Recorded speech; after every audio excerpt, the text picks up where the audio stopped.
இந்த நாள் கர்த்தர் நமக்கு கிருபையாய் கொடுத்த நாளுக்காக நன்றி செலுத்துவோம். ஒரு தாய் தேற்றுவது போலவும் ஒரு தந்தை சுமப்பது போலவும் நம்மை சுமந்து கொண்டு வந்திருக்கிறார். இந்த நாள் அன்பு தாய்மார்களுக்கு ஒரு விசேஷித்த நாளாக இருப்பதனால் இன்று மதர்ஸ் டே என்று உலகமெங்கிலும் கொண்டாடி கொண்டிருக்கிறார்கள்.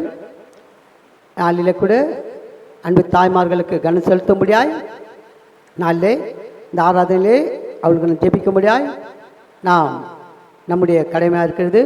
ஒவ்வொரு தாய்மார்களும் நமக்கு தாய்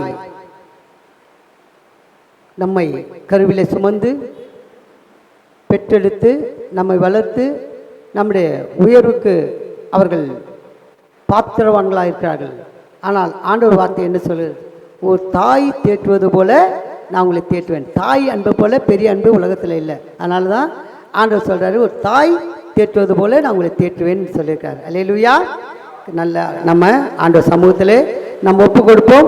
கர்த்தர் நிச்சயமாக பெரிய காரியங்களை செய்து நாமத்தை மேம்படுத்துவார்கள். நாளில் கூட இந்த விபிஎஸ் ஒரு வாரம் பிள்ளைகள் கலந்து கொண்டார்கள்.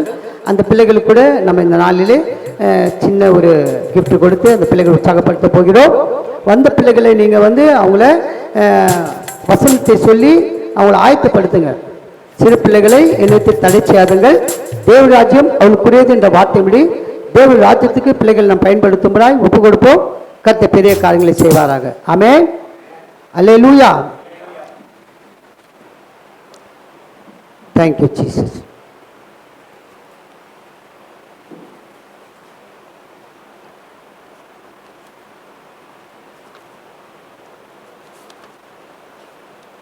என் இயேசு ராஜா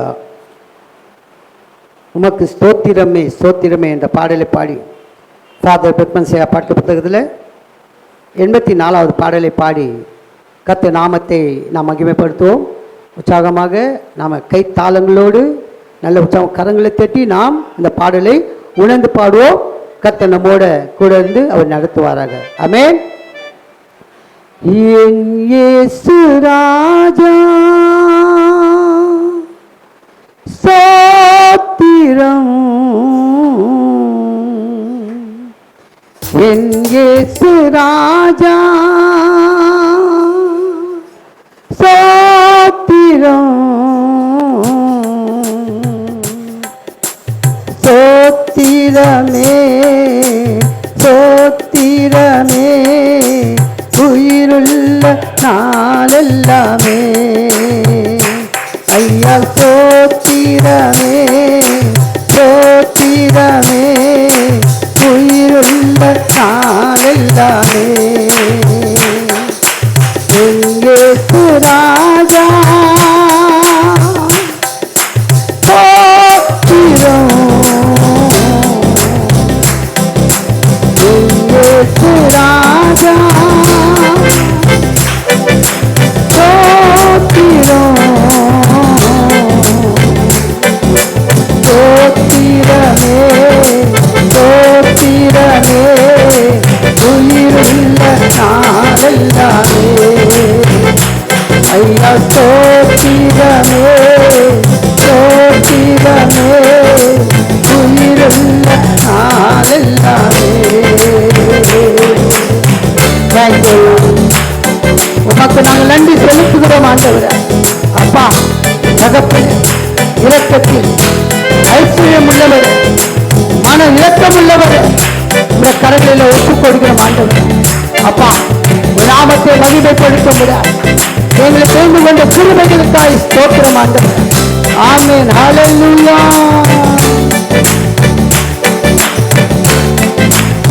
இரக்கம் உள்ளவரே, மனதுருக்கம் உடையவரே, இரக்கம் உள்ளவரே, மனதுருக்கம் உடையவரே, சாந்தம் பொறுமை அன்பு இறைந்து வாழ்பவரே, சாந்தம் பொறுமை அன்பு நிறைந்து வாழ்பவரே என் இயேசு ராஜா ஸ்தோத்திரம் என் இயேசு ராஜா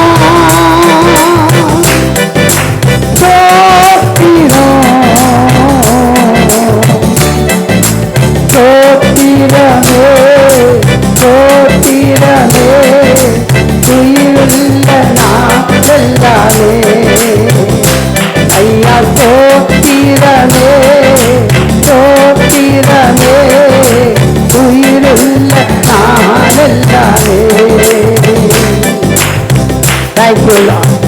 தகப்பனே உடைய நாமத்தை மகிமைப்படுத்துகிறார். உமக்கே நாம் துதியை கனத்தையும் தோற்றத்தையும் நாம் செலுத்துகிறான். மகிமை நிறைந்தவரே மகிமைக்கு பாத்திரவே நாமத்தை மகிமைப்படுத்துகிறார். எங்களுக்கு கொடுத்த கிருபைகளுக்காய் ஸ்தோத்திரம் ஆண்டவரே. ஹல்லேலூயா. துதி கன மகிமையெல்லாம் உமக்கே செலுத்துகிறோம். துதி கன மகிமையெல்லாம் உமக்கே செலுத்துகிறோம். மகிழுடன் தோற்றிட கலிதனை செலுத்தி ஆராதனை செய்கிறோம். மகிழுடன் தோற்றிட கலிதனை செலுத்தி ஆராதனை செய்கிறோம். இயேசு ராஜா ஸ்தோத்திரம் இயேசு ராஜா ஸ்தோத்திரம் ஸ்தோத்திரமே ஸ்தோத்திரமே உயிருள்ள நாளெல்லாமே. ஐயா ஸ்தோத்திரமே ஸ்தோத்திரமே உயிருள்ள நாளெல்லாமே. ஆமென். என்னை நோக்கி கூப்பிடு, நான் உன்னை விடுவிப்பேன், என்னை மகிமைப்படுத்துவாய் என்று அப்பா சங்கீதத்தில் நீ சொல்லியிருக்கா. என்னை நோக்கி கூப்பிட யாவருக்கும் நீ சமீபமா இருக்கிற ஆண்டவரே. ஹல்லேலூயா. யாவருக்கும் அருகில் இருப்பவரே யாவருக்கும் அருகில் இருப்பவரே கூப்பிடும் குரல்களை கேட்டு விடுதலை தருபவரே.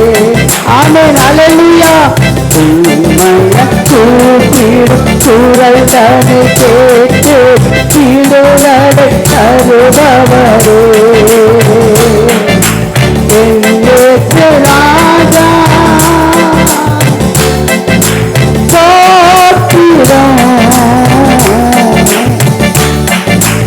என் இயேசு ராஜா ஸ்தோத்திரம்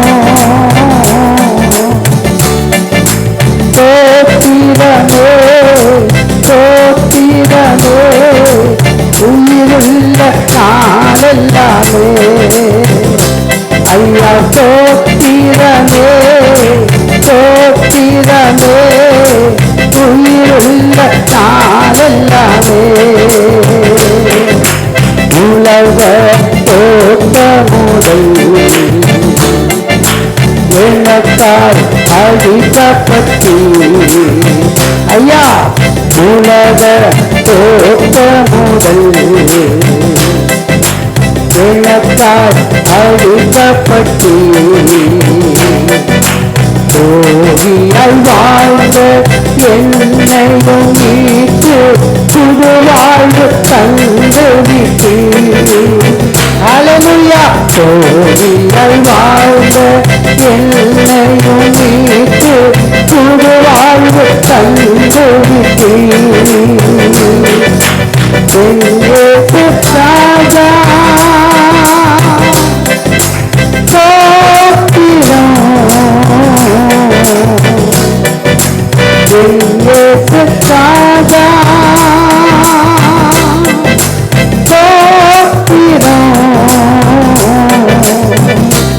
ஐயா சோத்திரமே சோத்திரமே, உயிருள்ள நாளெல்லாமே.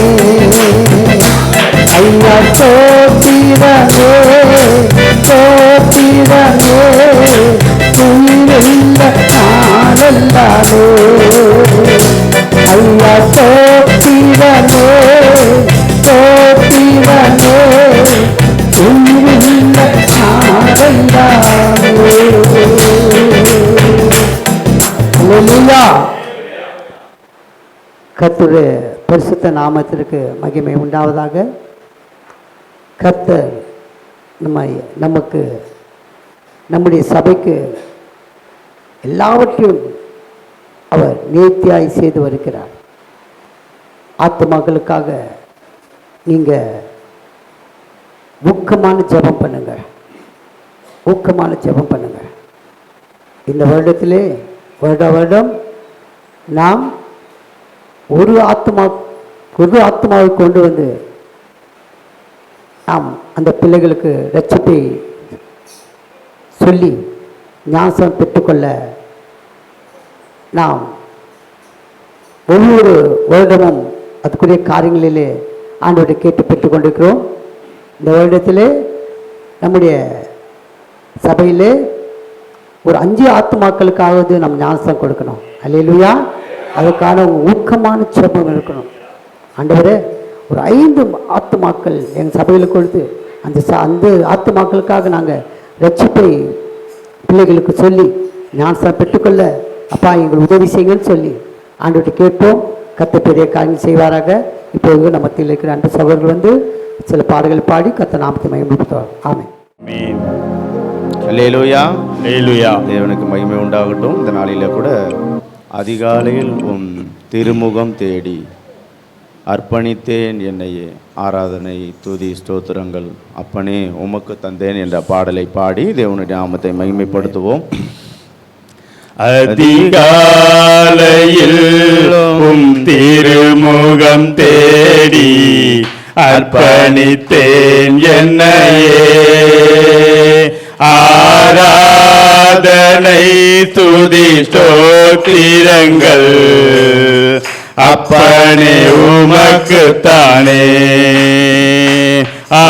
ஆராதனை துதி ஸ்தோத்திர அதிகாலையில் திருமுகம் தேடி அர்ப்பணித்தேன் என்னையே, ஆராதனை துதி ஸ்தோத்திரங்கள் அப்பனே உமக்கு தந்தே, ஆராதனை ஆராதனை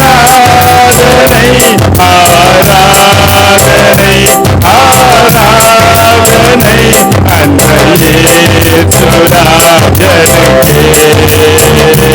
ஆவியான தேவனுக்கே, ஆராதனை ஆராதனை ஆராதனை ஆராதனை அன்றையே சுராஜனுக்கே, ஆவியான தேவனுக்கே. இந்த நாளில் ஒவ்வொரு நிமிடமும் உந்தன் நினைவால் நிரம்ப வேண்டும். இந்த நாளில் ஒவ்வொரு நிமிடமும் உந்தன் நினைவாய் நிரம்ப வேண்டும். வார்த்தையெல்லாம் பிறகாய மாற்ற வேண்டும். என் வாயின் வார்த்தையெல்லாம் பாதையெல்லாம் பிறகாய மாற்ற வேண்டும். ஆராதனை ஆராதனை ஆராதனை ஆராதனை அன்னையே சுராஜனுக்கே ஆவியான தேவனுக்கே அதிகாலையில் திருமுகம் தேடி அர்ப்பணித்தேன் என்னையே. ஆராதனை துதி தோத்திரங்கள் அப்பனே உமக்கு தானே. ஆராதனை துதி தோத்திரங்கள் அப்பனே உமக்கு தானே. உந்தன் ஏகம் விருப்பமெல்லாம் என் இதய துடிப்பாக மாற்றும். உந்தன் ஏகம் விருப்பமெல்லாம் என் இதய துடிப்பாக மாற்றும். என் ஜீவநாட்கள் எல்லாம் ஜெப வீரன் என்று எழுதும். அமே என் ஜீவநாட்கள் எல்லாம் ஜெப வீரன் என்று எழுதும்.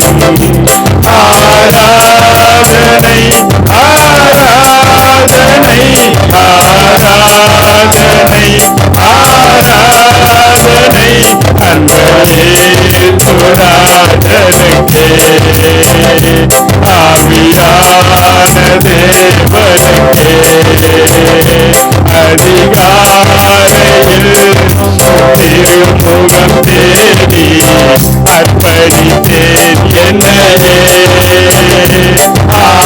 ஆராதனை துதி தோத்திரங்கள் அப்பனே உமக்கு தந்தேன். சுவிசேஷபாரம் ஒன்றே என் சுமையாக மாற வேண்டும். சுவிசேஷபாரம் ஒன்றே என் சுமையாக மாற வேண்டும். என் தேச எல்லை எங்கும் நாமம் சொல்ல வேண்டும். என் தேச எல்லை எங்கும் நாமம் சொல்ல வேண்டும். ஆராதனை ஆராதனை ஆராதனை ஆராதனை அன்னையே சுராஜனுக்கே ஆவியான தேவனுக்கே அதிகாலையில் திருமுகம் தேடி அர்ப்பணித்தேன் என்னையே. ஆராதனை ஆராதனை ஆராதனை ஆராதனை அன்னையே சுராஜனுக்கே ஆவியான தேவனுக்கே அதிகாலையில் திருமுகம் தேடி அர்ப்பணித்தேன் என்னையே. ஆராதனை ஆராதனை ஆராதனை ஆராதனை துதி தோத்திரங்கள் அப்பனே உமக்கு தந்தேன். உமக்கு வந்த தூய பலியாய் இந்த உடலை ஒப்பு கொடுத்தேன்.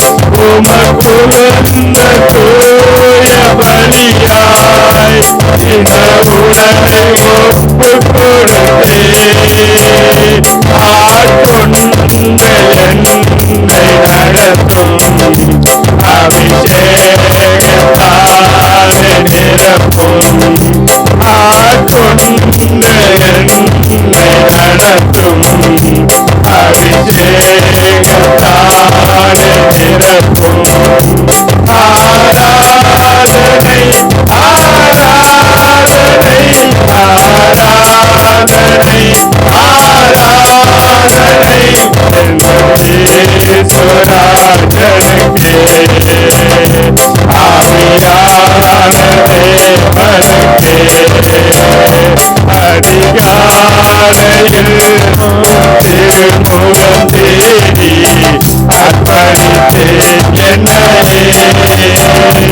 ஆராதனை துதி ஸ்தோத்திரங்கள் அப்பனே உமக்கு தந்தே.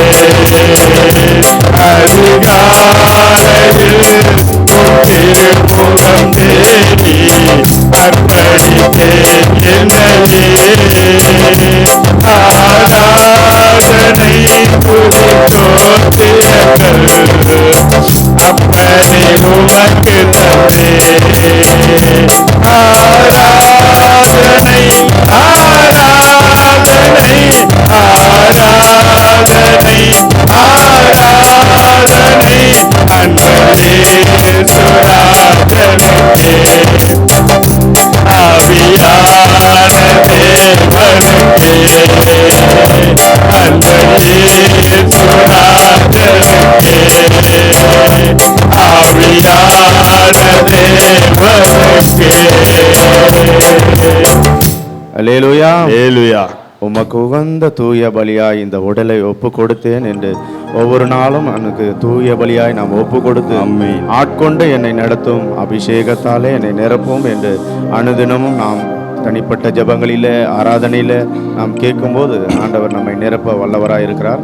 அடுத்த பாடலாக நான் உன்னை விட்டு விலகுவதும் இல்லை, நான் உன்னை என்றும் கைவிடுவதும் இல்லை என்ற பாடலை பாடி தேவனுடைய நாமத்தை மகிமைப்படுத்துவோம். நான் உன்னை விட்டு விலகுவதில்லை, நான் உன்னை என்றும் கைவிடுவதில்லை. நான் உன்னை விட்டு விலகுவதில்லை, நான் உன்னை என்றும் கைவிடுவதில்லை. நான் உன்னை காக்கின்ற தேவன், கண்மணி போல் உன்னை காப்பேன். நான் உன்னை காக்கின்ற தேவன், கண்மணி போல் உன்னை காப்பேன். நான் உன்னை விட்டு விலகுவதில்லை, நான் உன்னை என்றும் கைவிடுவதில்லை. நான் உன்னை விட்டு விலகுவதில்லை, நான் உன்னை என்றும் கைவிடுவதில்லை. பயப்படாதே நீ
நான் உன்னை காக்கின்ற தேவன், கண்மணி போல் உன்னை காப்பேன்.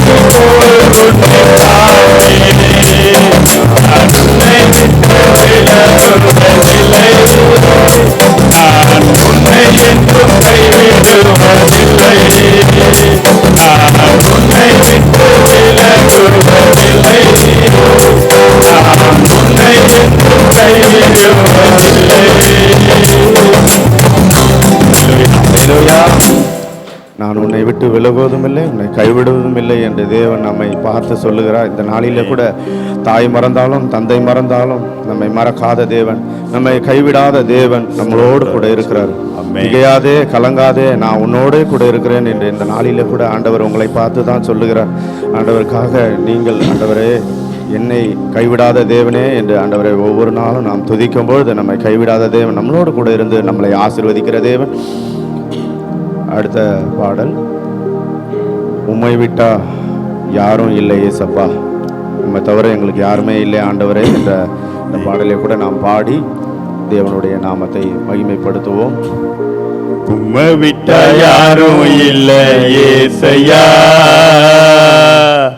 உம்மை விட யாரும் இல்லை ஏசையா, உம்மை விட்ட யாரும் இல்லை ஏசையா, உம்மை விட யாரும் இல்லை ஏசையா.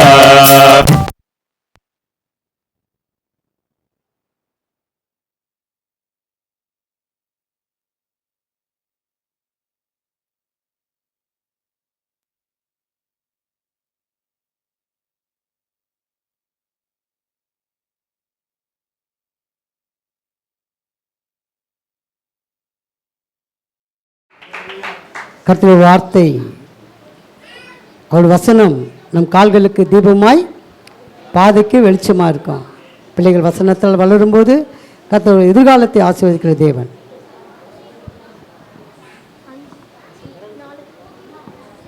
நம்முடைய பாவங்களை நாம் அறிக்கையிட்டால் பாவங்களை நமக்கு மன்னித்து எல்லா அநியாயத்தையும் நீக்கி நம்மை சுத்திகரிப்பதற்கு அவர் உண்மையும் நீதியும் உள்ளவராய் இருக்கிறார். 1 யோவான் 1:9. அதற்கு அவர் என் கிருபை உனக்கு போதும், பலவீனத்திலே என் பலன் பூரணமாய் விளங்கும் என்றார். 2 கொரிந்தியர் 12:9.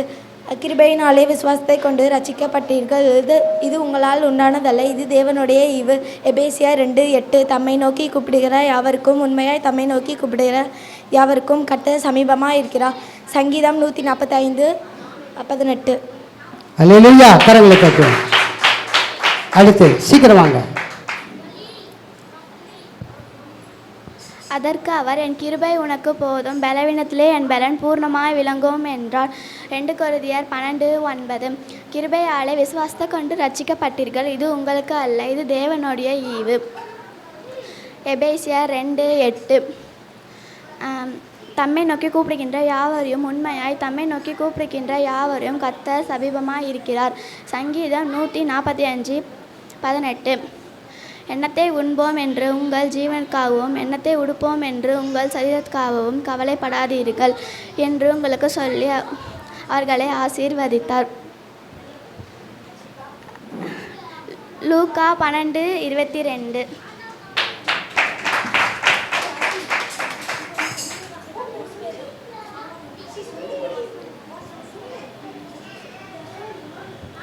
அதற்கு அவர் என் கிருபை உனக்கு போதும், பலவீனத்திலே என் பலன் பூர்ணமாய் விளங்கும் என்றார். 2 கொரிந்தியர் 12:9.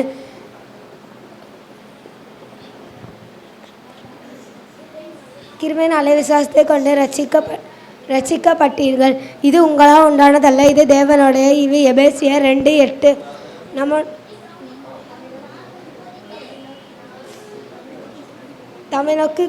தம்மை நோக்கி கூப்பிடுகிற யாவருக்கும், உண்மையாக தம்மை நோக்கி கூப்பிடுகிற யாவருக்கும் கர்த்தர் சமீபமாக இருக்கிறார்.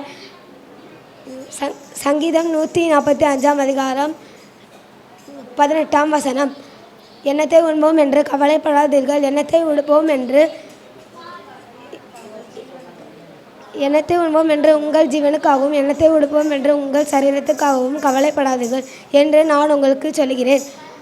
லூக்கா 12:22.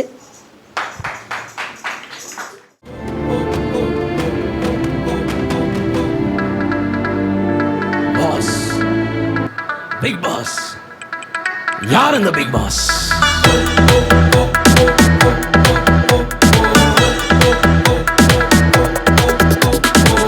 இம்மானுவேல், இம்மானுவேல், எனக்காக பிறந்தவரே. மெசியா, மெசியா, என்னை ஆசீர்வதிப்பவரே. இம்மானுவேல், இம்மானுவேல், எனக்காக பிறந்தவரே. மெசியா, மெசியா, என்னை ஆசீர்வதிப்பவரே. உம்மை ஆராதிக்க பாடி துதிக்க போதாதையா என் நாட்கள் எல்லாம். உம்மை ஆராதிக்க பாடி துதிக்க போதாதையா என் நாட்கள் எல்லாம். அல்லேலூயா, அல்லேலூயா, அல்லேலூயா, அல்லேலூயா, அல்லேலூயா, அல்லேலூயா, அல்லேலூயா, அல்லேலூயா.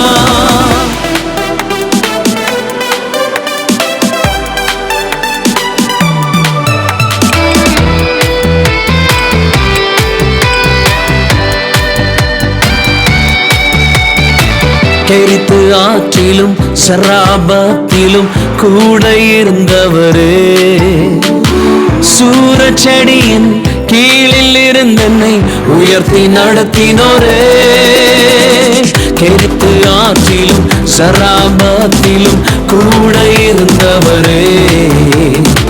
சூரச்செடியின் கீழில் இருந்தென்னை உயர்த்தி நடத்தினோரே. அல்லேலூயா, அல்லேலூயா, அல்லேலூயா, அல்லேலூயா, அல்லேலூயா, அல்லேலூயா, அல்லேலூயா, அல்லேலூயா.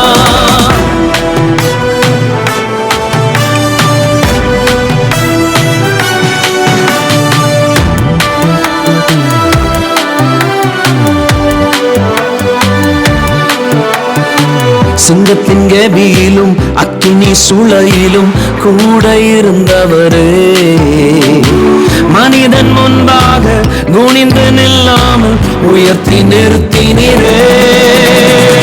சிங்கத்தின் கெபியிலும் அக்கினி சூளையிலும் கூட இருந்தவரே. மனிதன் முன்பாக குனிந்து நில்லாமல் உயர்த்தி நிறுத்தினீரே.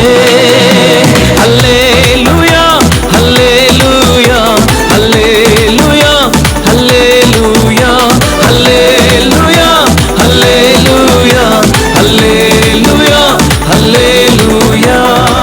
இம்மானுவேல், இம்மானுவேல், எனக்காக பிறந்தவரே. மெசியா, மெசியா, என்னை ஆசீர்வதிப்பவரே.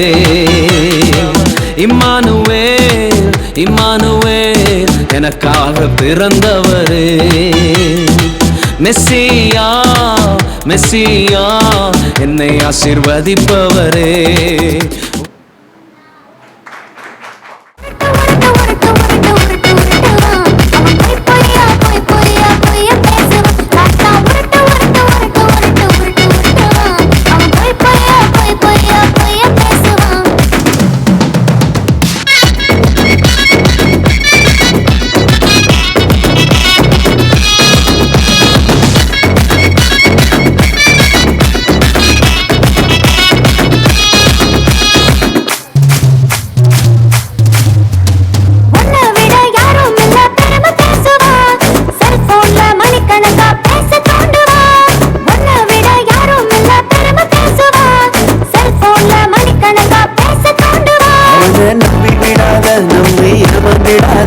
அவன் கடற்கடறாரி விடுவான் கலங்கி நிற்காத. அவனை நம்பி விடாத, நம்பி ஏமாந்திடாத. கலக்கலறாரி விடுவான் கலங்கி நிற்காத.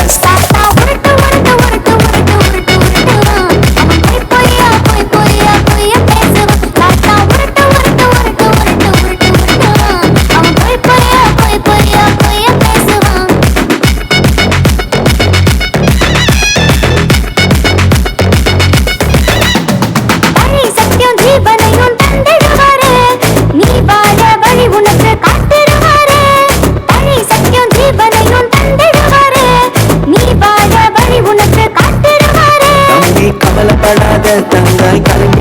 நிக்காத கர்த்தரேசு உனக்காக துணையிருப்பாரு தம்பி கவலைப்படாத தங்காய் கலங்கி நிக்காத கர்த்தரேசு உனக்காக துணையிருப்பாரு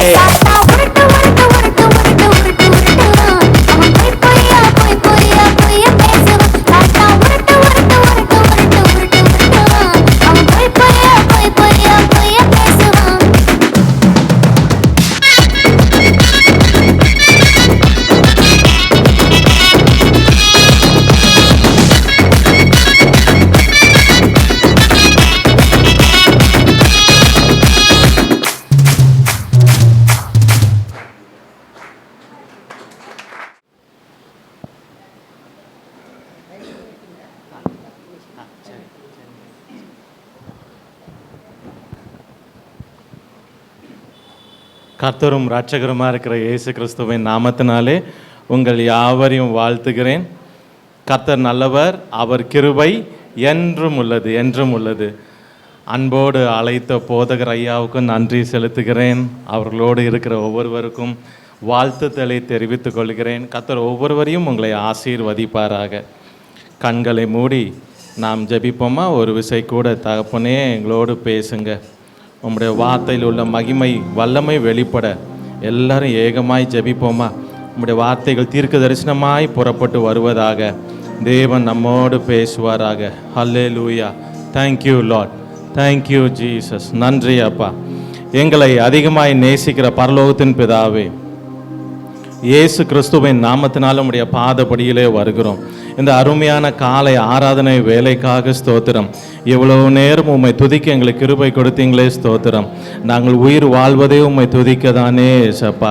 இந்த இடத்துல உங்கள் நாமம் மகிமைப்பட்டதற்காக ஸ்தோத்திரம். இன்னமும் மகிமைப்படுவதாக. தேவனே, இந்த ஸ்தலத்தில் நீர் எங்களோடு இருக்கிறதுக்காக ஸ்தோத்திரம். அப்பா, உம்முடைய அசை வாடுதலுக்காக ஸ்தோத்திரம். எளியவர்களாக நாங்கள் கூப்பிடும் பொழுதும் எங்களுக்கு சமீபமாய் வந்து நின்று எங்களோடு இருக்கிற தகப்பனே, உம்மை போல ஒருவரும் இல்லையே. உமக்கு நாங்கள் நன்றியை செலுத்துகிறோம். கோடான கோடி ஸ்தோத்திரங்களை ஏறெடுக்கிறோம். இப்பொழுதும் உம்முடைய பலத்த வல்லமை இந்த இடத்துல இருப்பதாக, ஆவியானுடைய பலத்த அசைவாடுதல் இருப்பதாக, ஒவ்வொருவரும் அதை உணர்வார்களாக, தேவ பிரசன்னத்தை உணர்வார்களாக. தேவன் என்னை தொட்டார் என்று சொல்லி போகும்படி செய்யுங்க. தேவன் என்னை சந்தித்தார் என்று சொல்லி போகும்படி செய்யுங்க. உம்முடைய வார்த்தையின் மூலமாக சந்திக்கிறவர் தேவன் தம்முடைய வார்த்தையை அனுப்புவீராக. சகல பிரஸ்தாபத்தை பார்க்கலாம். உம்முடைய வார்த்தையை நீர் அதிகமாக மகிமைப்படுத்தியிருக்கிறீர். உம்முடைய வார்த்தையில தான் இந்த பூமி நிலை நிற்கிறது. உம்முடைய வார்த்தையில் உள்ள வல்லமை இன்றைக்கு இந்த சபையில வெளிப்படட்டும். விடுதலை உண்டாகட்டும். கட்டப்படுவார்களாக, ஆசீர்வதிக்கப்படுவார்களாக. இந்த வார்த்தையில் உள்ள சகல வல்லமை வெளிப்படுவதாக. எல்லா விதமான பொல்லாத ஆவியின் கிரியை நான் கட்டி சபித்து பாதாளத்தில் தள்ளி போடுகிறேன். எல்லா நிர்விசாரத்தின் ஆவியை கட்டி சபித்து பாதாளத்தில் தள்ளி போடுகிறேன். இப்பொழுது நம்முடைய வல்லமை இறங்கட்டும். ஒவ்வொருவர் மேலும் பிரசன்ன இறங்கட்டும். ஹல்லேலூயா, ஹல்லேலூயா. தேவ வல்லமை மூடுவதாக. ஆவியானுடைய ஆளுகை கீழே இந்த சபை முழுவதும் ஒவ்வொரு தேவ ஜனத்தையும் அடியனையும் கொண்டு வருகிறேன். ஆவியானுடைய ஆளுகைக்குள்ள அனைவரும் வருவார்களாக. சபை வருவட்டும்.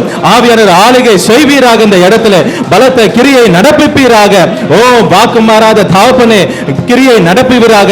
இந்த வேளையில அநேகருடைய நோக்கங்கள் நேராக்கப்படுகிற நேரமாய் மாறட்டும். நோக்கங்கள் யார் யாருடைய நோக்கங்கள் தேவன் வைத்த நோக்கத்திற்கு மாறாய் இருக்கிறதோ இப்பொழுது இந்த ஜெப வேளையில அது நேராக்கப்படுவதாக. யாருடைய தரிசனங்கள் தேவ தரிசனத்திற்கு உகந்ததாய் இராமல் தள்ளி இருக்கிறது இப்பொழுது அது எல்லா தரிசனங்கள் நேராக்கப்படுவதாக, நேராக்கப்படுவதாக. தரிசனங்கள் நேராக்கப்படுகிற நேரம் இது. எல்லா நோக்கங்கள் தேவன் வைத்த திட்டத்திற்கு நேராக்கப்படுகிற நேரமாய் இருப்பதாக.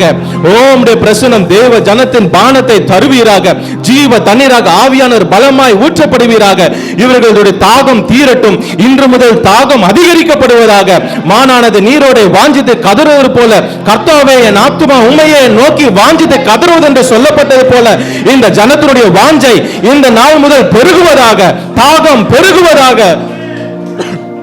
தாகம் உள்ளவன் தண்ணீரை ஊற்றுவேன் சொன்ன கர்த்தர் தாகத்தை அதிகரிப்பீராக. தாகத்தோடு தேடுவார்களாக, தாகத்தோடு வாஞ்சியோடு தேடுவார்களாக, நிரப்பப்படுகிற அனுபவம் உண்டாவதாக. ஜீவ தண்ணீரே, ஆவியானவரே, பலமாய் இறங்கி வருவீராக. உமக்கு நன்றி செலுத்துகிறேன், நன்றி செலுத்துகிறேன். ஒவ்வொரு சிந்தையும் சிதறடிக்கிற பொல்லாத பிசாசின் ஆவிகளை கட்டி சபித்து பாதாளத்தில் தள்ளி போடுகிறேன் இயேசுவின் நாமத்தினாலே, இயேசு கிறிஸ்துவின் ரத்தத்தினாலே. ஸ்தோத்திரம். ஜனம் ஆசீர்வதிக்கப்படுவதாக, சபை ஆசீர்வதிக்கப்படுவதாக. அடியேனை மறைப்பீராக, நீங்க வெளிப்படுங்க. இந்த செட்டையில மறைவிலே மறைந்து கொள்கிறேன். நீர் கொடுத்து அனுப்பிய வார்த்தையை சொல்ல எனக்கு பலனை கொடுங்க, எனக்கு கிருபையை கொடுங்க, எனக்கு அபிஷேகத்தினால் அளவில்லாமல் நிரப்பி நடத்துவீராக. உங்க நாமம் மகிமைப்படுவதாக. உமக்கு நாங்கள் கனத்தை செலுத்துகிறோம் ஏசப்பா. உங்களுடைய நாமம் மகிமைப்படட்டும். எல்லா துதி கன மகிமை உமக்கே செலுத்துகிறோம். இயேசு கிறிஸ்துவின் நாமத்திலே ஜெபிக்கிறோம். ஜெபங்களும் நல்ல பிதாவே, ஆமேன், ஆமேன். என்னோட கூட சேர்ந்து சங்கீதம் 74வது சங்கீதம் 74வது சங்கீதம் 21வது வசனத்தை யாராவது எடுத்தவங்க வாசிங்க. 74:21. துன்பப்பட்டவன் வெட்கத்தோடே திருப்ப விடாதிரும். சிறுமையும் எளிமையுமானவன் உமது நாமத்தை துதிக்கும்படி செய்யும். தேவனே எழுந்தருளும், உமக்காக நீரே வழக்காடும். மதியினாலே நாடோறும் உமக்கு வரும் நிந்தையை நினைத்துக் கொள்ளும். உம்முடைய சத்துருக்களின் ஆராவாரத்தை மறவாதேயும். உமக்கு விரோதமாய் எழும்புகிறவரின் அமளி எப்பொழுதும் அதிகரிக்கிறது. இன்றைக்கு கர்த்தர் நம்மோடு பேச இருப்பது செய்தியின் தலைப்பு என்னவென்றால், துன்பப்பட்டவனை வெட்கத்தோடு திரும்ப விடாதிருக்கும் கர்த்தர். துன்பப்பட்டவனை வெட்கத்தோட திரும்ப விடாதிருக்கும் கர்த்தர். துன்பப்பட்டு இருக்கிறீர்களோ, துன்பத்தை அனுபவித்திருக்கிறீர்களோ, உங்களை வெட்கத்தில் அவர் விடமாட்டார், நிச்சயமாய் மாற்றி விடுவார். அவரை நம்பி சார்ந்தவன் துன்பத்தின் பாதையில் போயிருக்கலாம், இப்பொழுதும் நீங்கள் போய்கொண்டு இருக்கலாம், துன்பப்பட்டு இருக்கலாம், ஆனால் உங்களை வெட்கத்தில் விடமாட்டார், நிச்சயமாய் அதை மாற்றி போடுவார். இந்த வசனத்தை எடுத்துக்கொண்டு ஆதாரமாக ஒரு சங்கீதத்தை பார்ப்போம். 126ஆம் சங்கீதத்தை மையமாக வைத்து இது செய்திற்குள்ளாக போவோம். கர்த்தருடைய பிள்ளைகள், இந்த 126வது சங்கீதத்தை பார்ப்பீர்கள் என்றால் ஏறத்தாழ சங்கீத புஸ்தகங்கள் உள்ள 150 சங்கீதங்களில் கடைசியாக எழுதப்பட்ட சங்கீதங்கள் இது ஒன்று. ஏன்னா இது இஸ்ரவேல் ஜனங்கள் அடிமைத்தனத்திற்கிலிருந்து புறப்பட்டு வந்து தேவன் அவர்களுக்கு ஒரு சொந்த பூமியை, வாக்குத்தத்த பூமியை கொடுத்த பிறகு அவர்கள் சிறைப்பிடிக்கப்பட்டு போன காலம். அதில் உங்களுக்கு தெரியும், தெற்கு நாடு வடக்கு நாடு என்ற 2 நாடாய் பிரிந்து இருந்தது. தெற்கும் வடக்கும். அது பார்த்திங்கன்னா 10 கோத்திரம் இஸ்ரவேல் என்று சொல்லப்பட்டது, மீத 2 கோத்திரம் யூதா என்று சொல்லப்பட்ட. யூதாவும் பென்யமீனும் சேர்ந்து யூதா, எருசலேம் தலைநகரம். இஸ்ரவேல் அசீரியனால சிறைப்பிடிக்கப்பட்டு போனது. ஆனால் அவர்கள் திரும்பி தன் தேசத்திற்கு வரவே இல்லை. ஆனால் யூதா ஜனங்களோ பாபிலோன் அரசனால் நெபுகாத் நேசரனாக சிறைப்பிடிக்கப்பட்டு போய் தேவன் வாக்கு பண்ணினபடி 70 ஆண்டு காலுக்கு பிறகு திரும்ப வருகிறார்கள். அப்போ வரும் பொழுது எழுதப்பட்ட சங்கீதம் தான் இது. வேத ஆராய்ச்சியாளர்கள் சொல்ல ஒருவேளை எஸ்ரா எழுதியிருக்கலாம் என்று சொல்லப்படுகிறது. எப்படி ஆகட்டும், ஆனால் துன்பப்பட்டவனை அதே வெட்கத்தோடு விடாதிருக்கிற கர்த்தர் எப்படி செய்கிறார் என்று பார்க்கும் பொழுது 1வது வசனத்தை வாசியுங்க. சீயோனின் சிறையிருப்பை கர்த்தர் திருப்பும் போது சொப்பனம் காண்கிறது போல இருந்தோம். நல்லா கவனிங்க, சீயோனின் சிறையிருப்பு. முதலாவது சிறையிருப்பை நாம் பார்ப்போம். இந்த 126ஆம் சங்கீதத்தை நான் மையமாக கொண்டு இதை 4 பகுதியாக பிரித்து உங்களுக்கு கர்த்தருடைய வார்த்தையை சொல்லுகிறேன். அது கவனியுங்க. சிறையிருப்பு, ஏன் சிறையிருப்பு வந்தது? சீயோனின் சிறையிருப்பு என்று சொல்லப்படுகிறது. சீயோனுக்கு சிறையிருப்பு வந்திருக்க வேண்டிய அவசியம் இல்லையே. சீயோன் கர்த்தருடைய மகிமையாச்சே, அது தேவனுடைய அலங்காரமாச்சே, அது தேவனுடைய பராக்கிரமமாச்சே. ஆனால் சீயோனுக்கோ ஒரு அடிமைத்தன சிறையிருப்பு வந்தது. ஏன் இந்த சிறையிருப்பு வந்திருக்கக்கூடாது? கர்த்தருடைய பிள்ளைகளே, தேவன் நம்மை விசேஷத்தவர்களாக படைத்தார். வேதம் சொல்கிறது, பிரசங்கி 7 கடைசியிலே தேவன் மனிதனை செம்மையானவனாக படைத்தார். அவனோ அநேக உபாய தந்திரங்களை தேடிக்கொண்டான். பாருங்க, செம்மையானவர்களாக நம்மை படைத்தார். தேவ சாயலில் நாம் இருக்க அவர் பரலோகத்தை விட்டு நமக்காக வந்து சிலுவையில் பாடுபட்டு மரித்து அவருடைய சாயலை நமக்கு கொடுக்க தேவன் இவ்வளவு பெரிய தியாகத்தை நமக்காக செய்தார்.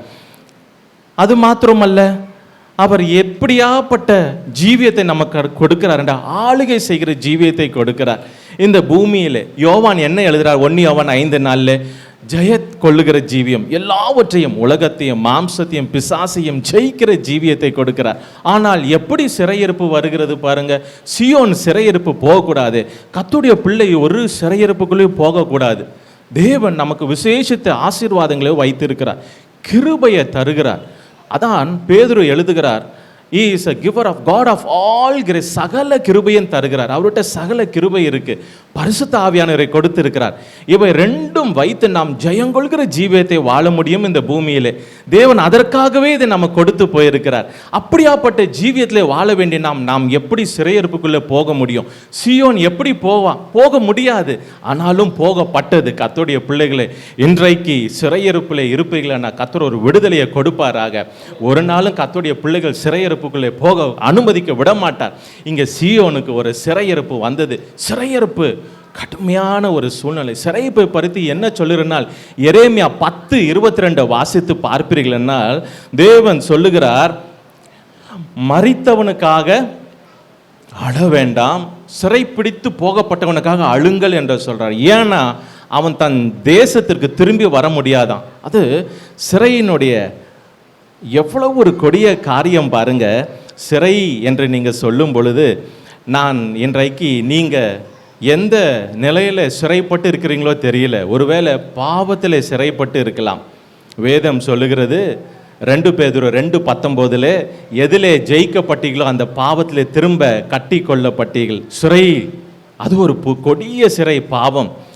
உலக வழிபாடுகள் கலாத்தியர் 4:3 சொல்லுகிற அதுக்கு சிறையாகி இருக்கலாம்.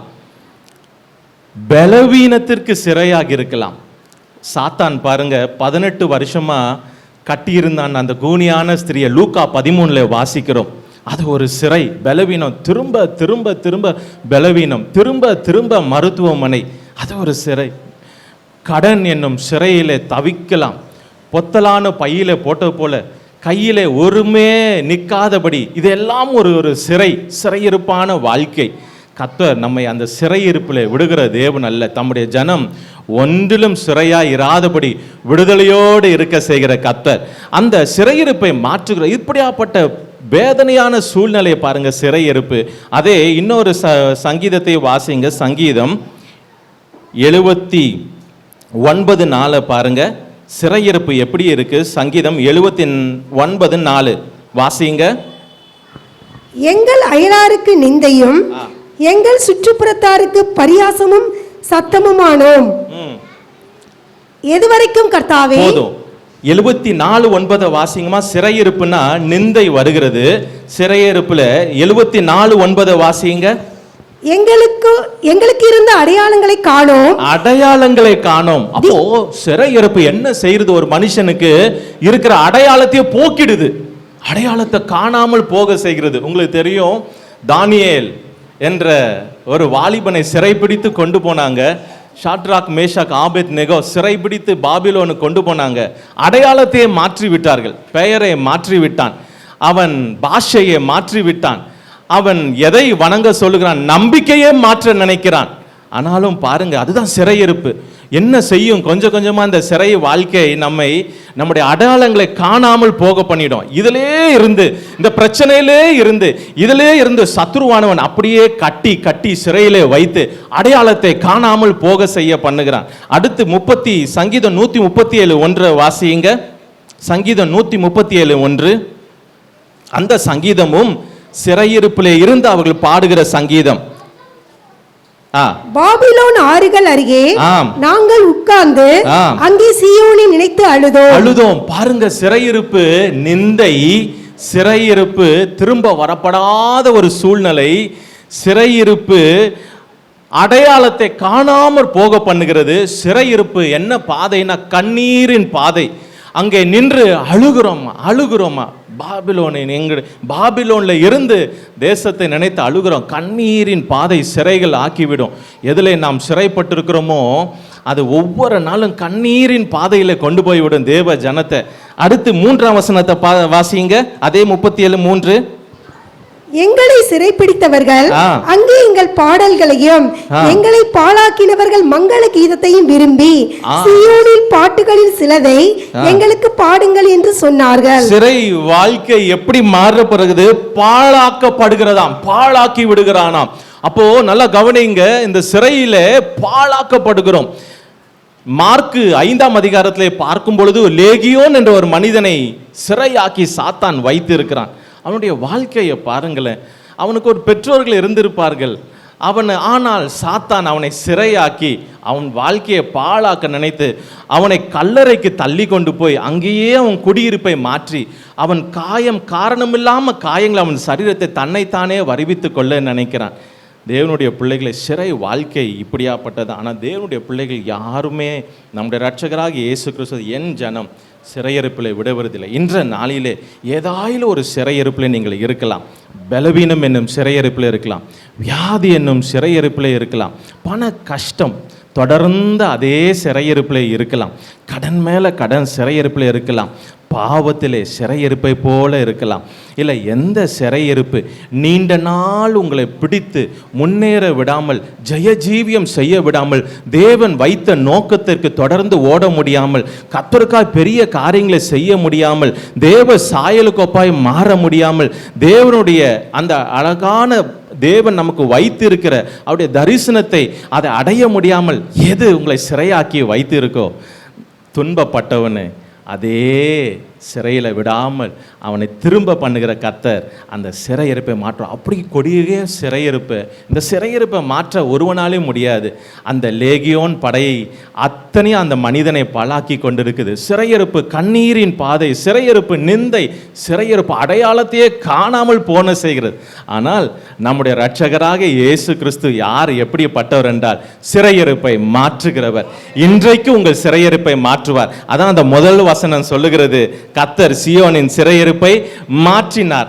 ஏசாயா 61:1 வாசித்து பார்த்தீங்கன்னா அவர் இந்த பூமிக்கு வருகிறது முன்பதாகவே ஏசாயா தீர்க்கதரிசனம் உரைக்கிறான். அவருடைய ஊழியத்தின் பிரதான ஒரு காரியம், அவர் செய்ய போகிற அநேக ஊழியத்தினுடைய அவர் நிறைவேற்ற போகிற காரியத்தில் ஒன்று பிரதானமானது என்னென்றால் சிறைப்பட்டவர்களுக்கு அவர் விடுதலையை கூறுவாராம். யாரெல்லாம் சிறைப்பட்டாலும் விடுதலையை கூறுவாராம். பூமிக்கு வந்தார். அதே போல எங்கெல்லாம் சிறைப்பட்டு இருக்கிறானோ, வியாதியில சிறைப்பட்டானோ, பிசாசின் பிடியில சிறைப்பட்டு இருக்கிறானோ, பாவத்தில் சிறைப்பட்டு இருக்கிறானோ, ஒவ்வொருவரையும் விடுதலையை கூறிக்கொண்டே வந்தார். அதான் அந்த வசனத்தை நீங்க பார்க்கும் பொழுது லூக்கா எழுதின சுவிசேஷம் 4ஆம் அதிகாரம் 18ஆம் வசனத்தை வாசிங்க.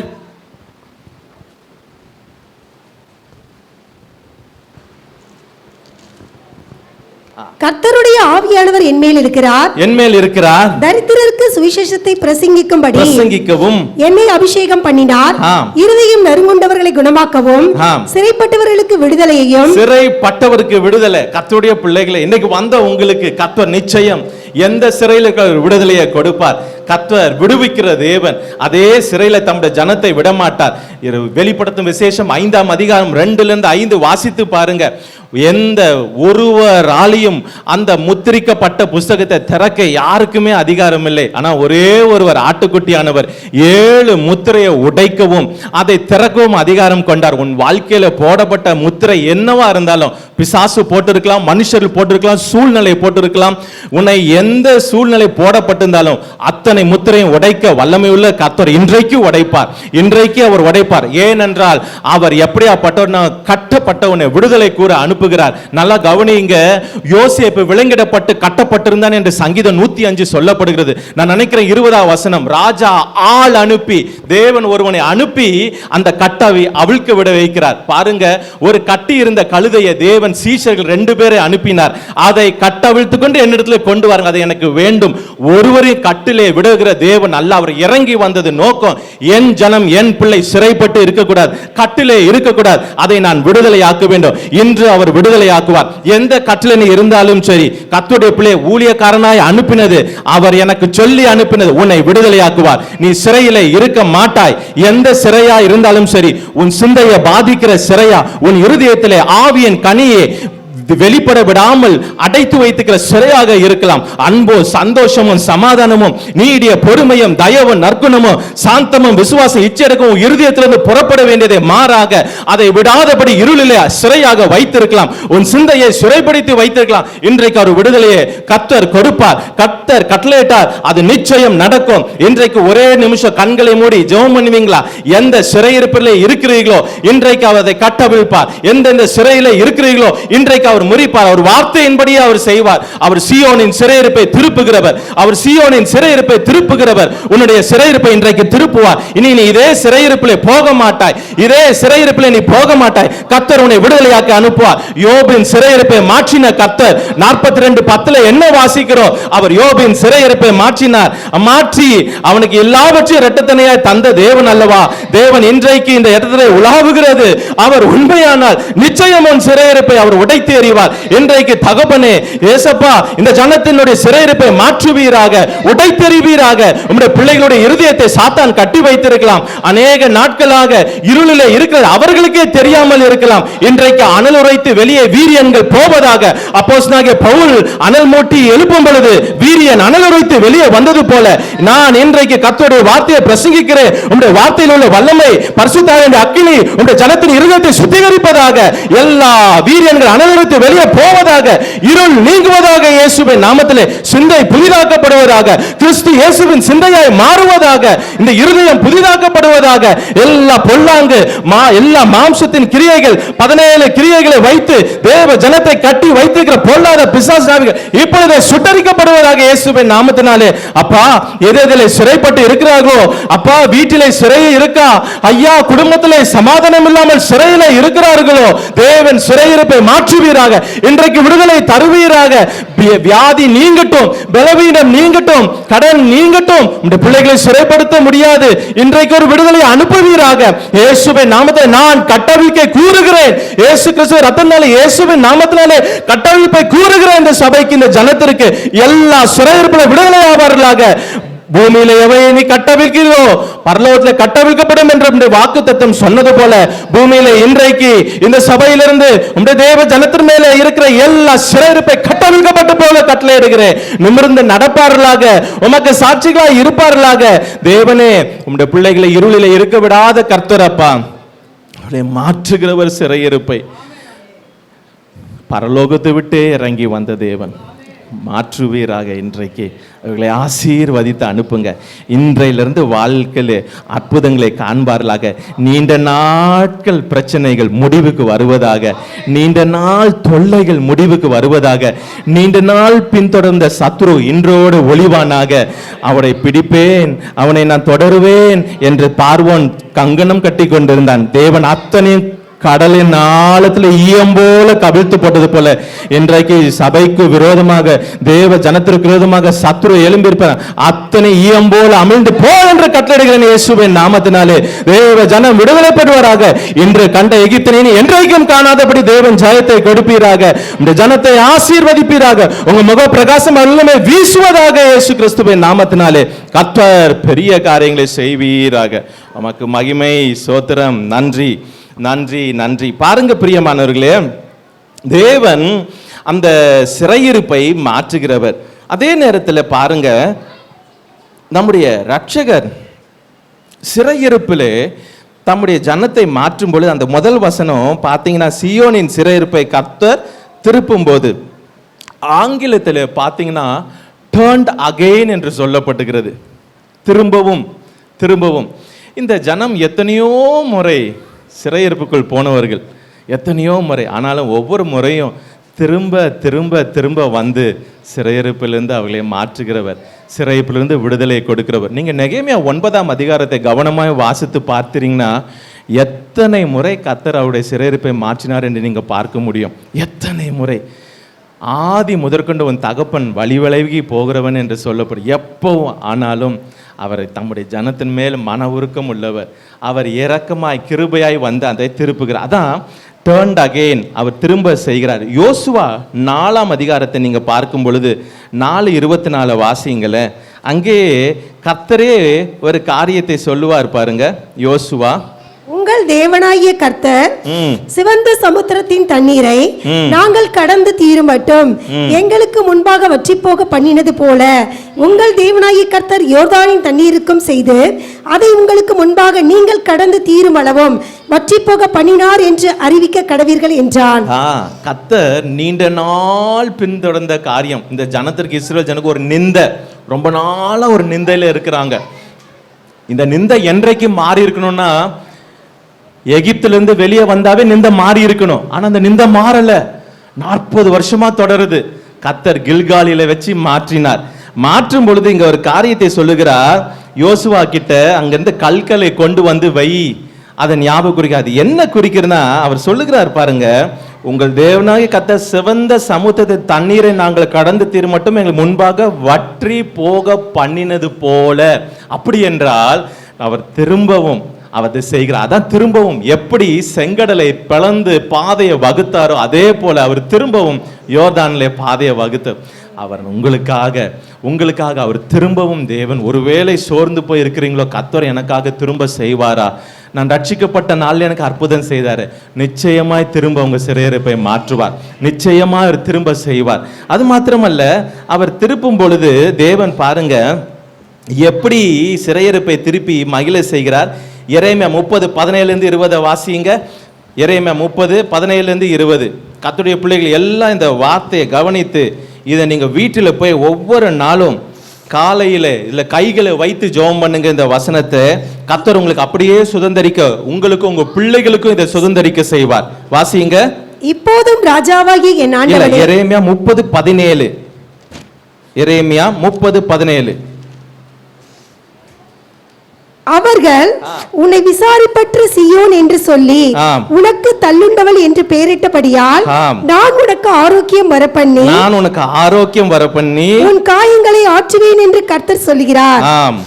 கர்த்தர் சொல்லுகிறது என்னவென்றால், இதோ நான் யாக்கோபுடைய கூடாரங்களின் சிறையிருப்பை திருப்பி அவன் வாசஸ்தலங்களுக்கு இரக்கம் செய்வேன். நகரம் தன் மண்மேட்டின் மேல் கட்டப்பட்டு அரண்மனை முன் போல நிலைப்படும். அவைகளிலிருந்து ஸ்தோத்திரமும் ஆடல் பாடலின் சத்தமும் புறப்படும். அவர்களை வர்த்திக்க பண்ணுவேன், அவர்கள் குறுகி போவது இல்லை. அவர்களை மகிமைப்படுத்துவேன், அவர்கள் சிறுமைப்படுவது இல்லை. அவர்கள் பிள்ளைகள் முன்போல் இருப்பார்கள், அவர்கள் சபை எனக்கு முன்பாக திடப்படும். அவர்களை ஒடுக்கின யாவரையும் தண்டிப்பேன். போதும். கர்த்தருடைய பிள்ளைகள், இந்த வசனத்தின்படியே கர்த்தர் உங்களையும் உங்க குடும்பத்தையும் ஆசீர்வதிப்பாராக. ஒவ்வொரு நாளும் காலையில கையை வைத்து ஜெபம் பண்ணுங்க. உங்களுடைய என்ன சூழ்நிலையா இருந்தாலும் ஆடல் பாடல் சத்தம் உங்க வீட்டிலே கேட்கும்படி செய்வார். உங்கள் கூடாரங்களுடைய சிறையிருப்பை மாற்றுவார். துஷ்டன் நீதிமானுடைய வீட்டிற்கு விரோதமாக பதிவிருக்கிறானா, எப்பவும் எதை தீங்கை கொண்டு வரலாம், எந்த சண்டையை, எந்த குழப்பத்தை, எந்த போராட்டத்தை. ஆனால் நம்முடைய கர்த்தர் பாருங்க, அந்த சிறையிருப்பை கூடாரத்துக்குள் மாற்றி ஆனந்தத்தையும் சந்தோஷத்தையும் மகிழ்ச்சியும் கொடுக்கிற தேவனா இருக்கிறார். இந்த வசனத்தின்படியே, இந்த எரேமியா 30:17-20 உங்களுடைய வாழ்க்கை, உங்க குடும்பமும் உங்க வீடும் அப்படியே மாறட்டும், ஆசீர்வாதமா இருப்பதாக கர்த்தருடைய ஊழியக்காரனா பலிபீடத்திலிருந்து சொல்லுகிறேன். கர்த்தர் மாற்றுவாராக. நல்லா கவனிங்க. தேவன் எப்பொழுதுமே துன்பப்பட்டனை வெட்கத்தில் விட போறதில்லை. அவர் சீயோனின் சிறையிருப்பை திருப்புகிறார். அவர் திருப்புகிற தேவன் திரும்ப திருப்பினார். அடுத்து தேவ பிள்ளைகளே, சிறையிருப்பு கர்த்தருடைய பிள்ளைகள் போக வேண்டிய சூழ்நிலை ஏன் வருதுன்னா, 2 காரியம், மிக முக்கியமான 2 காரியத்தை பார்ப்பீர்கள் என்றால், பாவம் எங்கே இருக்கோ சிறையிருப்பு வந்துவிடும். 2வது, தேவனை குறித்த அறிவு இல்லாத போகும் பொழுது சிறையிருப்பு வந்துவிடும். அப்படி என்றால் 2 வசனத்தை வாசிக்க நேரம் இல்லை, குறித்து கொள்ளுங்க. புலம்பல் 1:3-5 பார்த்தீங்கன்னா, அங்கே அந்த பாவத்தினால ஜனத்துக்கு வந்த நேரிட்ட நிந்தையை பார்க்க முடியும். புலம்பல் 1:5-3, 4:22 பாருங்களேன். அது ஏன் சிறையிருப்புக்குள்ளார்கள்? பாவத்தினால. 1 ராஜாக்கள் 8:46 அதான் சொல்லுகிறது, பாவம் சிறையிருப்புக்குள் ஆக்கி விடுறது. அடுத்து ஏன் என் ஜனம் சிறையிருப்புக்குள் போகிறாங்க? ஏசாயா 5:13 வாசிங்க. ஏசாயா 5:13. ஏசாயா 5:13. ஏசாயா 5:13. என் ஜனங்கள் அறிவில்லாமையினால் சிறைப்பட்டு போகிறார்கள். அறிவில்லாமல்னால் சிறைப்பட்டு போகிறார்கள். ஏன் அறிவில்லாமல் போய்கிறது? தேவனை குறித்த அறிகிற அறிவிலே வளர்ச்சி இல்லை, அது மேலே தாகம் இல்லை, வாஞ்சை இல்லை. அதனால் ஜனம் சிறைப்பட்டு போகிறது. தேவனை குறித்த அறிவு என்ன செய்யும்? நீதியின் பாதையிலே நம்மை நடத்தும், சத்தியத்திலே நடத்தும், வேத வசனத்திலே நம்மை நடத்தும், வெளிச்சத்திலே நம்மை நடத்தும், நீதி மார்க்கத்திலே நம்மை நடத்தும், பரிசுத்த பாதையிலே நம்மை நடத்தும், ஆவியின் கனிவுள்ள ஜீவியத்திலே நம்மை நடத்தும். ஆனால் இந்த அறிவு இல்லாததுனாலே சிறைப்பட்டு போகிறார்களாம். நாம் ஒரு நாளும் அப்படி ஆகாதபடி கர்த்தர் கிருபை தருவாராக. தேவனை அறிகிற அறிவில் விருத்தி அடைந்து கொண்டே ஒவ்வொரு நாளும் புதிய புதிய வெளிப்பாடுகளை நீங்கள் பெற்றுக்கொள்வீர்களாக. இயேசுவை குறித்த வெளிப்பாடுகள், தேவனை குறித்த வெளிப்பாடுகள் பெற்றுக்கொண்டு அறிவிலே வளர்ந்து தேவ வசனத்தின்படி கீழ்ப்படிகளாக நம்மை மாற்றி வசனத்தின்படி நடக்கிறவர்களாய் மாற்றுவார்களாக. வசனத்தின்படி நடக்கும்போது ஜீவ சுடர் ஒளிகளாய் நம்மை மாற்றுகிற தேவனாய் இருக்கிறார். அது மாத்திரமல்ல, இந்த பாவம், இந்த ரெண்டு காரியம் மிக முக்கியம், சிறையிருப்புக்குள் போக வைக்கிறது. இந்த ஜனம் போன சிறையிருப்பா தான். புலம்பல்லே எரேமியா அழுகிறான், ஐயோ உன் தலையில் உள்ள கிரீடம் விழுந்ததே, ஏன் பாவம் பெருகிட்டு உன் கிரீடம் விழுந்துருச்சு. என்ன கிரீடம்? சங்கீதத்திலே வாசிக்கிறோம், கிருபையினாலும் இரக்கங்களினாலும் நம்மை முடிசூட்டி இருக்கிறாராம். அப்படியாப்பட்ட கிரீடம் கீழே விழுந்து போகத்தக்கதாக பாவம் செய்து விடுகிறது. நம்ம மேலேயும் கிரீடத்தை வைத்திருக்கிறார். கிருபையும் இரக்கத்தினால அந்த கிரீடம் கீழே விழுந்துடக்கூடாது, ஜாக்கிரதையாய் காத்துக்கொள்வோமாக. சவுலினுடைய கிரீடம் கீழே விழுந்தது. தாவீதனுடைய கிரீடம் கீழே விழல. பெரிய கிருபையை பற்றி கொண்டான். கிருபையை பற்றி கொள்வோமாக, அபிஷேகத்தை பற்றி கொள்வோமாக, கிரீடத்தை காத்து கொள்வோமாக. இந்த ரெண்டு காரியங்களை சொன்னேன். தேவ பிள்ளைகளே, முதல்ல அவர் சிறையிருப்பை திருப்புகிறது கர்த்தர். அவர் ஒருவர் மாத்திரமே நம்முடைய சிறையிருப்பை மாற்றுகிறவர்.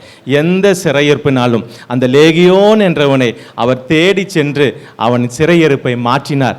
அதான் மார்க் 5:19-20 வாசிக்க முடியும். அவனை மாற்றி அவனுக்கிட்ட எல்லாரும் பிரமிப்பாய், எல்லாரும் அவனை பார்த்து பிரமிக்கத்தக்க விதமாய் செய்வார். உங்களையும் அப்படி செய்வார். எப்படி பிரமிப்பாய் மாற்றுவார், எப்படி இப்படி மாறினான் என்று கேட்கும்படி செய்வார். எப்படி இவன் சுபாவம் இப்படி மாறிற்று, எப்படி இயேசு கிறிஸ்துவை வெளிப்படுத்தினார். நாம் சாதாரண மாம்சத்திற்குள்ளாதவர்கள் தானே, ஒவ்வொரு நாளும் நமக்கு போராட்டங்கள் உண்டு தானே, மாம்சத்திற்குள் இருக்கிற வரைக்கும் போராட்டம் உண்டு தான். ஆனாலும் அதில் ஜெயிக்க நமக்கு பரிசுத்த ஆவியானவரை கொடுத்திருக்கிறார். அவையினால நாம் ஜெயிக்கிறோம், இந்த உலகத்தில் நாம் ஜெயிக்கிறோம். அப்படி நம்மை மாற்றி பிரமிக்கத்தக்க விதமாய் நம்மை மாற்றுகிறார். உங்களுக்கு அப்படியே செய்வார். எல்லாரும் ஆச்சரியப்பட்டாங்க, எப்படி ஒரே நாளில் அவன் ஊழியக்காரனாக மாறிட்டான். ஒரே நாளில் தேவன் விடுதலை ஆக்கி, சிறைப்பட்டு அவனை விடுதலை ஆக்கின உடனே அவன் எங்கும் போய் அவருடைய சுவிசேஷத்தை சொல்லுகிறான். அதே போல கர்த்தர் செய்வாராக. அடுத்தபடியாக பார்க்கும் பொழுது, கர்த்தருடைய பிள்ளைகளே, எப்படி அவர் சிறையிருப்பை மாற்றுகிறார்? எப்படி மாற்றுகிறார்? சிறையிருப்பை மாற்றுகிறார் அவர்தான். ஹவு, எப்படி மாற்றுகிறார்னா ரெண்டு காரியம் பாருங்க. அங்க வசனம் என்ன சொல்லுகிறது? 1ஆம் வசனம், சொப்பனம் காண்கிறது போல இருக்குதான். தேவன் நம்ம சிறையிருப்பை மாற்றும் போது நமக்கு எப்படி இருக்குமா? சொப்பனம் காண்கிறது போல இருக்குமா. இவ்வளோ நாள் பிரச்சனையிலே வந்து துவண்டு போய் சோர்ந்து போய் ஜெபம் பண்ணி பதில் வராம, உபவாசம் இருந்து பதில் வராம, ஊழியம் செய்தும் பதில் வராம, காணிக்கைகள் கொடுத்தும் பதில் வராம இருக்கும் பொழுது துவண்டு போயிடுறோம்ல. அப்போ திடீர்னு அவர் நம்முடைய சிறையிருப்பை மாற்றும் பொழுது எப்படி இருக்கிறதாம்? சொப்பனம் காண்கிறது போல இருக்கிறதாம். அடுத்து என்ன சொல்கிறாங்க பாருங்க, 9ஆம் வசனம், 4ஆம் வசனத்தை வாசிங்க.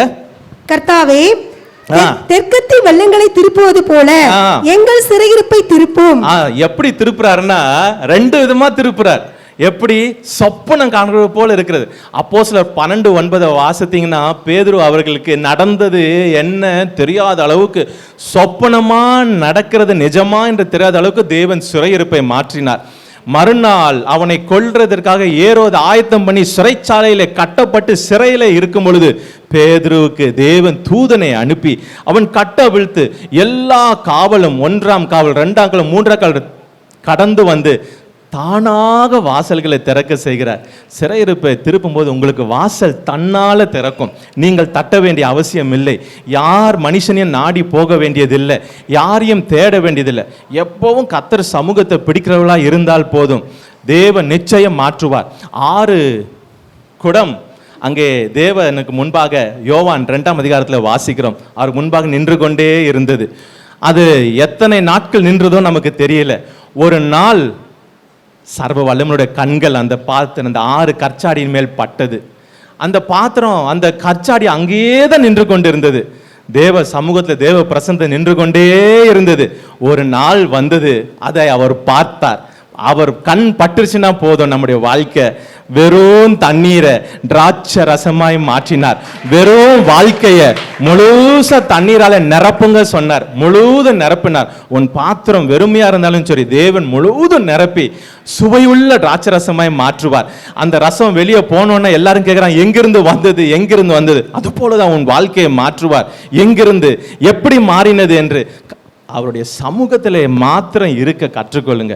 எப்பவும் அவர் பிரசன்னத்திலே இருங்க, பாதத்தை பிடிச்சு கொண்டே இருங்க, அபிஷேகத்திலே இருங்க. அந்நிய பாஷை பேசுகிறவங்க எப்பவும் பேசிக்கொண்டே இருங்க, நாவலை ஸ்தோத்திரித்து கொண்டு. அவருடைய பார்வை உன் மேலே படும் பொழுது உன்னை வெறும் தண்ணீராக இருக்கலாம், ஞானம் இல்லாமல் இருக்கலாம், அறிவு இல்லாமல் இருக்கலாம், படிப்பு இல்லாமல் இருக்கலாம், அந்தஸ்து இல்லாமல் இருக்கலாம், எதுவுமே வேண்டாம். அவருடைய பிரசனம் எல்லாவற்றையும் செய்து முடித்திடும். அதான் மோசே கேட்டார், ஆண்டவரே உங்களுடைய சமூகம் கூட வரட்டும், அவர் நான் அனுப்புகிறேன், அது போதும். என்னவா செய்திடுமா? விசேஷித்தவர்களாய் மாற்றி விடுமா. நாங்க போகிற இடத்துல எல்லாம் விசேஷித்த ஜாதியா எங்களை மாற்றுகிறது எது? உங்க பிரசன்னம். உங்க பிரசன்னம் கூட இருக்கட்டும். இந்த கற்சாடி அவர் பிரசன்னத்தையே நின்று அங்கேயே தான் நின்றது. யாருமே அதை கவனிக்கல, அசட்டை பண்ணாங்க, அது பொருட்டா என்னல. ஆனால் சர்வ வல்லமுள்ள எஜமான் அதை பார்த்தார், அவர் கண் அதை பட்டது. அதிலே தான் அவர் எங்கிருந்தும் திராட்சரசத்தை கொண்டு வந்திருக்க முடியும், அதை அவர் செய்யல. என் கண்ணு முன்னாடி இருந்த 6 கற்சாடியை நிரப்புங்க, அங்கிருந்து கொண்டு வந்தார். கர்த்தருடைய பிள்ளை அவருடைய சமூகத்தில் இருக்கும் பொழுது கர்த்தர் மாற்றுகிறவராக இருக்கிறார். பாருங்க, இந்த பேதுரு அழகா வெளியே கொண்டு தன்னால உங்களுக்கு வாசல்களை திறக்க செய்வார். பொறுமையா காத்திருங்க, அப்படியே சமூகத்தில் இருங்க. உங்களுக்கு என்று வாசல்கள் பிரத்யேகமாய் தன்னால திறக்கப்படும். கர்த்தர் அதை செய்வார். அது மாத்திரமல்ல, தெற்கத்தி வெள்ளங்களை திருப்ப போல திருப்புறாராம். தெற்கத்தி வெள்ளம் எப்படி என்றால், அந்த சதன் ரீஜியன், அதாவது யூதேயா கீழே இருக்கிற சதன் ரீஜன் பாலைவனம் போனது. எகிப்துக்கு தாண்டினா பாலைவனம். அங்கே பார்த்தீங்கன்னா அதிகமான தண்ணீர்கள் இருக்காது. ஆனால் அந்த வெள்ளம், தெற்கத்தி மழை பெய்யும் பொழுது திடீரென்று பெரிய ஓடையாய் மாறிவிடுமா. தண்ணீர் போதுமான அளவுக்கு இருந்து எல்லா மரங்களையும், எல்லா கனி வகைகள், எல்லா விருட்சங்களுக்கும் வேண்டிய தண்ணீரை கொடுத்து உடனே அந்த முழு இடத்தை அழகிய ஒரு அழகிய தோற்றம் அளிக்கத்தக்கதாய் மாற்றி விடுமா. அதான் தெற்கத்தி வெள்ளத்தை திருப்புவது போல எங்களை திருப்போம். அது வரைக்கும் பாலைவனமா இருக்கிறது. இதிலிருந்து ஒரு நன்மை உண்டாகுமா, அதை உடனே அவர் மாற்றுகிறாராம். தேவன் அப்படியாப்பட்ட அற்புதங்களை செய்கிறவராக இருக்கிறார். சிறையிருப்பை அப்படிதான் மாற்றுவார். எப்படி? சொப்பனம் காண்கிறது போல அவ்வளவு சீக்கிரத்தில் மாற்றுகிறார். தெற்கத்தி வெள்ளத்தை திருப்புவது போல திருப்புகிறார். கர்த்தருடைய பிள்ளைகள், நான் ஒரு சிறையிருப்புக்குள்ளாக இருக்க வேண்டிய சூழ்நிலை ஆகிவிட்டது. நான் ஊழியத்திற்கு வந்தது 2021 ஆண்டு அக்டோபர் மாதம் 31ஆம் தேதி. அதற்கு முன்பதாக நான் ஒரு கம்பெனியில் வேலை செய்து கொண்டிருந்தேன். அப்பொழுது 2019ஆம் ஆண்டு 2018ஆம் ஆண்டு என்னுடைய பழைய கார் ரிப்பேர் ஆன ஒரு புதிய கார் ஒன்றை வாங்கினேன். புதிய கார் வாங்க பிறகு அது மாதம் இஎம்ஐ கட்ட வேண்டிய சூழ்நிலை. நான் ஊழியத்திற்கு வருவேன் என்று எனக்கும் தெரியாது. நான் ஊழியத்திற்கு வந்து நிற்க கர்த்தருடைய சுத்த கிருபையே. நான் வருவேன் என்றிருந்தால் நான் வாங்கியிருக்க மாட்டேன். ஆனாலும் வேலை செய்து கொண்டிருக்கனால 2018 வாங்கிவிட்டேன். வாங்கின பிறகு அதற்கு இஎம்ஐ கட்ட வேண்டும். 2021 ஊழியத்திற்கு திடீரென்று அழைப்பை பெற்று நான் வந்த பிறகு என்னுடைய கடைசியாக கிடைத்த பிஎஃப், என்னுடைய எல்லா பென்ஷன் எல்லாத்தையும் போட்டு அதனுடைய மாதம் இஎம்ஐ கட்ட வேண்டிய சூழ்நிலை கட்டி கொண்டு இருந்தேன். 2022ஆம் ஆண்டு முழுவதும் அப்படி தான் கட்டினேன். 23 கட்டு. 2024ஆம் ஆண்டு வந்த துவக்கத்திலிருந்து கட்டவே முடியலை.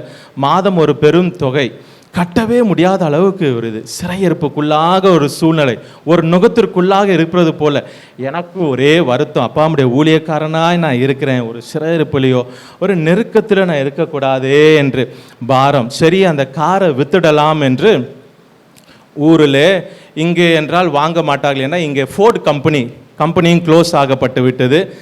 பெட்ரோல் வண்டி ஆட்டோமேட்டிக், அதனால் யாரும் அதிக விலை கொடுத்து வாங்க முன்வரவில்லை. சரி என்று ஊரில் எந்த ஒரு இடத்துலையாச்சும் சொல்லலாம், எங்கேயும் வாங்க முடியலை, அதை விற்கவும் என்னால் முடியலை, மாதம் கட்டவும் முடியலை. ரொம்ப பாரப்பட்டுட்டேன். என்ன செய்வது தெரியல, நஷ்டத்திற்காத்து விற்று விடலாம் என்று எல்லாம் சொல்லி ஏற்பாடு பண்ணியிருந்தேன். ஆகஸ்ட் மாதம் 6ஆம் தேதி ஒரு நாள் நான் ஜெபித்து கொண்டிருக்கும்போது எனக்கு ஒரு ஃபோன் வந்தது.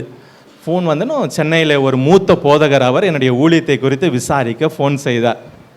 ஃபோன் செய்து கொண்டு விசாரித்து பேசும்போது நாளைக்கு எனக்கு வந்து ஆஃபீஸில் சந்திக்கிறீங்களா பிரதர் கேட்டு, நான் வருகிறேன் பாஸ்டர் ஐயான்னு சொல்லி மறுநாளே அவர்களை ஆஃபீஸில் போய் சந்திக்க இருந்தேன். அவர்களை சந்தித்து அவர்கிட்ட பேசி கொண்டு இருக்கும் பொழுது அவர்கள் கேட்டு இந்த மாதிரி விசாரித்து கொண்டு, இந்த காரில் தான் போகிறீங்களா, ஊழியர்களுக்கு எப்படி போகிறீங்கன்னு நான் சொன்னேன். காரில் இப்படி இந்த சூழ்நிலைகளை சொல்லும் பொழுது இந்த இப்படி மீதம் கட்ட வேண்டியது இருக்குது, மீதம் 2,75,000 ரூபாய் நான் கட்டி முடிக்க வேண்டும், நான் இதை விற்று விட வேண்டும்.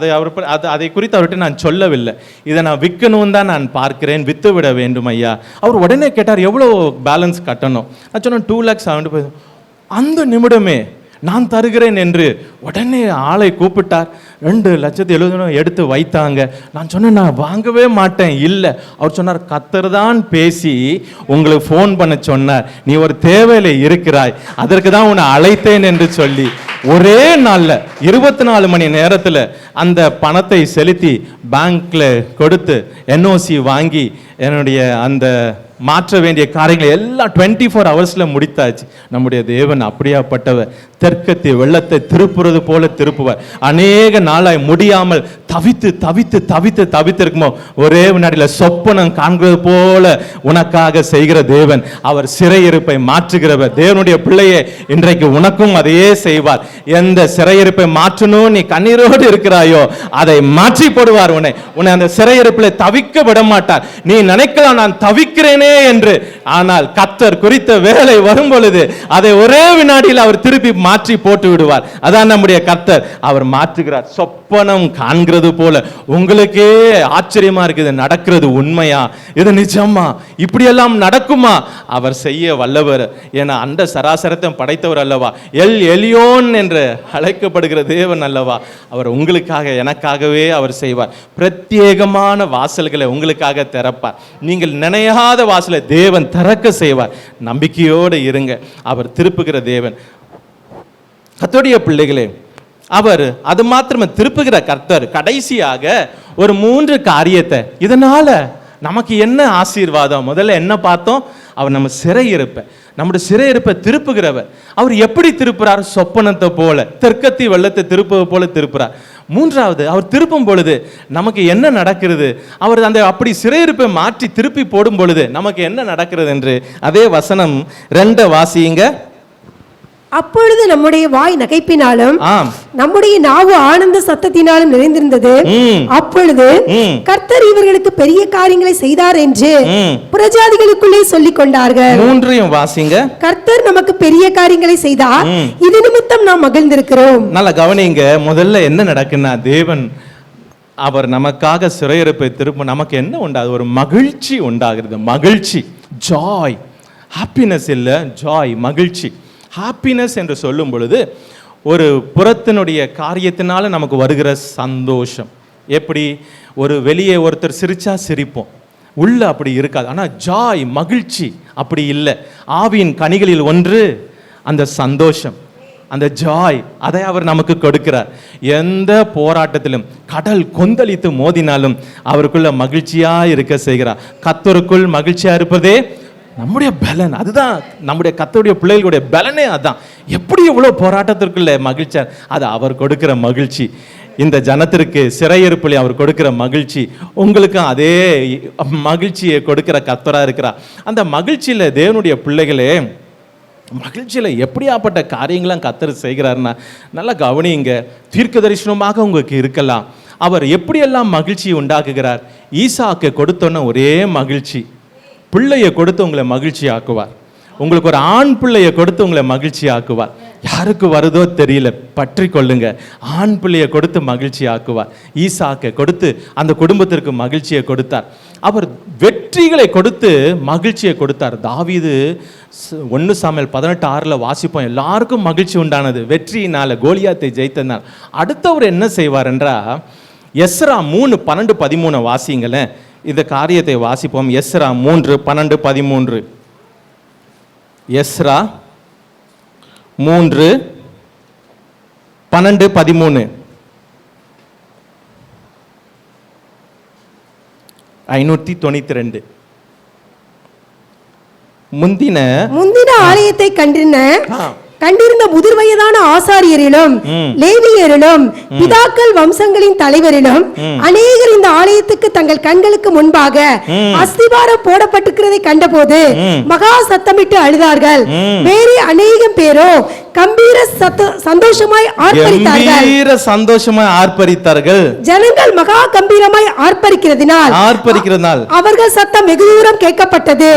ஆனாலும் சந்தோஷ ஆரவாரத்தின் சத்தம் இன்னதென்றும் ஜனங்களுடைய அழுகையின் சத்தம் இன்னதென்றும் பகுத்தறிய கூடாது இருந்தது. நல்லா கவனிங்க, இந்த ஜாய்க்கு பழைய ஏற்பாடு முழுவதும் மகிழ்ச்சி என்று சொல்லப்பட்டு வரும். புதிய ஏற்பாட்டில் சந்தோஷம் என்று வந்துவிடும். கிரேக்க மொழிபெயர்ப்பு அது மொழிபெயர்த்தபடியினாலே அப்போ இங்க என்ன இருக்கு? கம்பீர தருகிறாராம். எதற்கு? ஆலயத்தின் அஸ்திபாரம் போடும் பொழுது தேவன் அப்படியாப்பட்ட காரியத்தை உங்களுக்கு செய்து மகிழ்ச்சியை உண்டாக்குவார். அஸ்திவாரம் போடப்படும் போது, ஆலயத்திற்கு அஸ்திவாரம் போடப்படுகிறதை வைத்து உங்களை மகிழ்ச்சி ஆக்குவார். அஸ்திவாரம் போடப்பட்டன ஒரே பிரச்சனை, ஒரே போராட்டம். 2 முறை நிறுத்தப்பட்டது வேலை. 6 கடைசி ஒரு 22ஆம் வசனத்தை வாசிங்க. எஸ்ரா 6 நேரம் இல்லாதனால கடைசியாக அதுக்கு போறேன். எஸ்ரா 6:22 வாசிங்க. புளிப்பில்லாத அப்ப பண்டிகை 7 நாளாக சந்தோஷத்துடனே ஆசரித்தார்கள். கர்த்தர் அவர்களை மகிழ்ச்சியாக்கி அவர்கள் கைகளை இஸ்ரவேலின் தேவன் என்னும் தேவனுடைய ஆலயத்தின் வேலையிலே பலப்படுத்தத்தக்கதாய் அசிரியாருடைய ராஜாவின் இருதயத்தை அவர்கள் பட்சத்தில் சார்ந்திருக்க பண்ணினார். அந்த வேலையும் கட்டி முடிந்தாயிட்டது. ஆலய பிரதிஷ்டையும் நடந்தது. மகிழ்ச்சி, ஒரே மகிழ்ச்சி. கர்த்தர் உங்களுக்கும் செய்வார். எதை கட்ட முடியாமல் தவிக்கிறீங்களா? அஸ்திபாரம் போட வைப்பார். கட்டி முடித்து உங்களுக்கு மகிழ்ச்சியை கொடுப்பார். அதுதான் அவர் கொடுக்கிற மகிழ்ச்சி. இன்னொரு மகிழ்ச்சியை பார்த்தீங்கன்னா எஸ்தரின் புஸ்தகத்திலே வாசி. நான் வேகமா போறேன். எஸ்தர் 8:16-17 பார்த்தீங்கன்னா ஒரே மகிழ்ச்சி ஜனத்திற்கு. ஏன்? எந்த சத்துரு உன்னை கொன்று போடுவேன், உன்னை நிர்மூலமாக்குவேன் நாள் குறித்து வைத்தானோ அந்த நாளிலே காரியத்தை மாறுதலாய் முடிய பண்ணி மகிழ்ச்சியை கொடுத்தார். அதுபோல உங்கள் வாழ்க்கையிலே காரியத்தை மாறுதலாய் முடிய பண்ணி இப்படி முடியும் என்று இருந்ததை மாறுதலாய் முடிய பண்ணி மகிழ்ச்சியை கொடுக்கிற கர்த்தர். அது மாத்திரமல்ல, மத்தேயு 2:10 வாசிங்க. மத்தேயு 2:10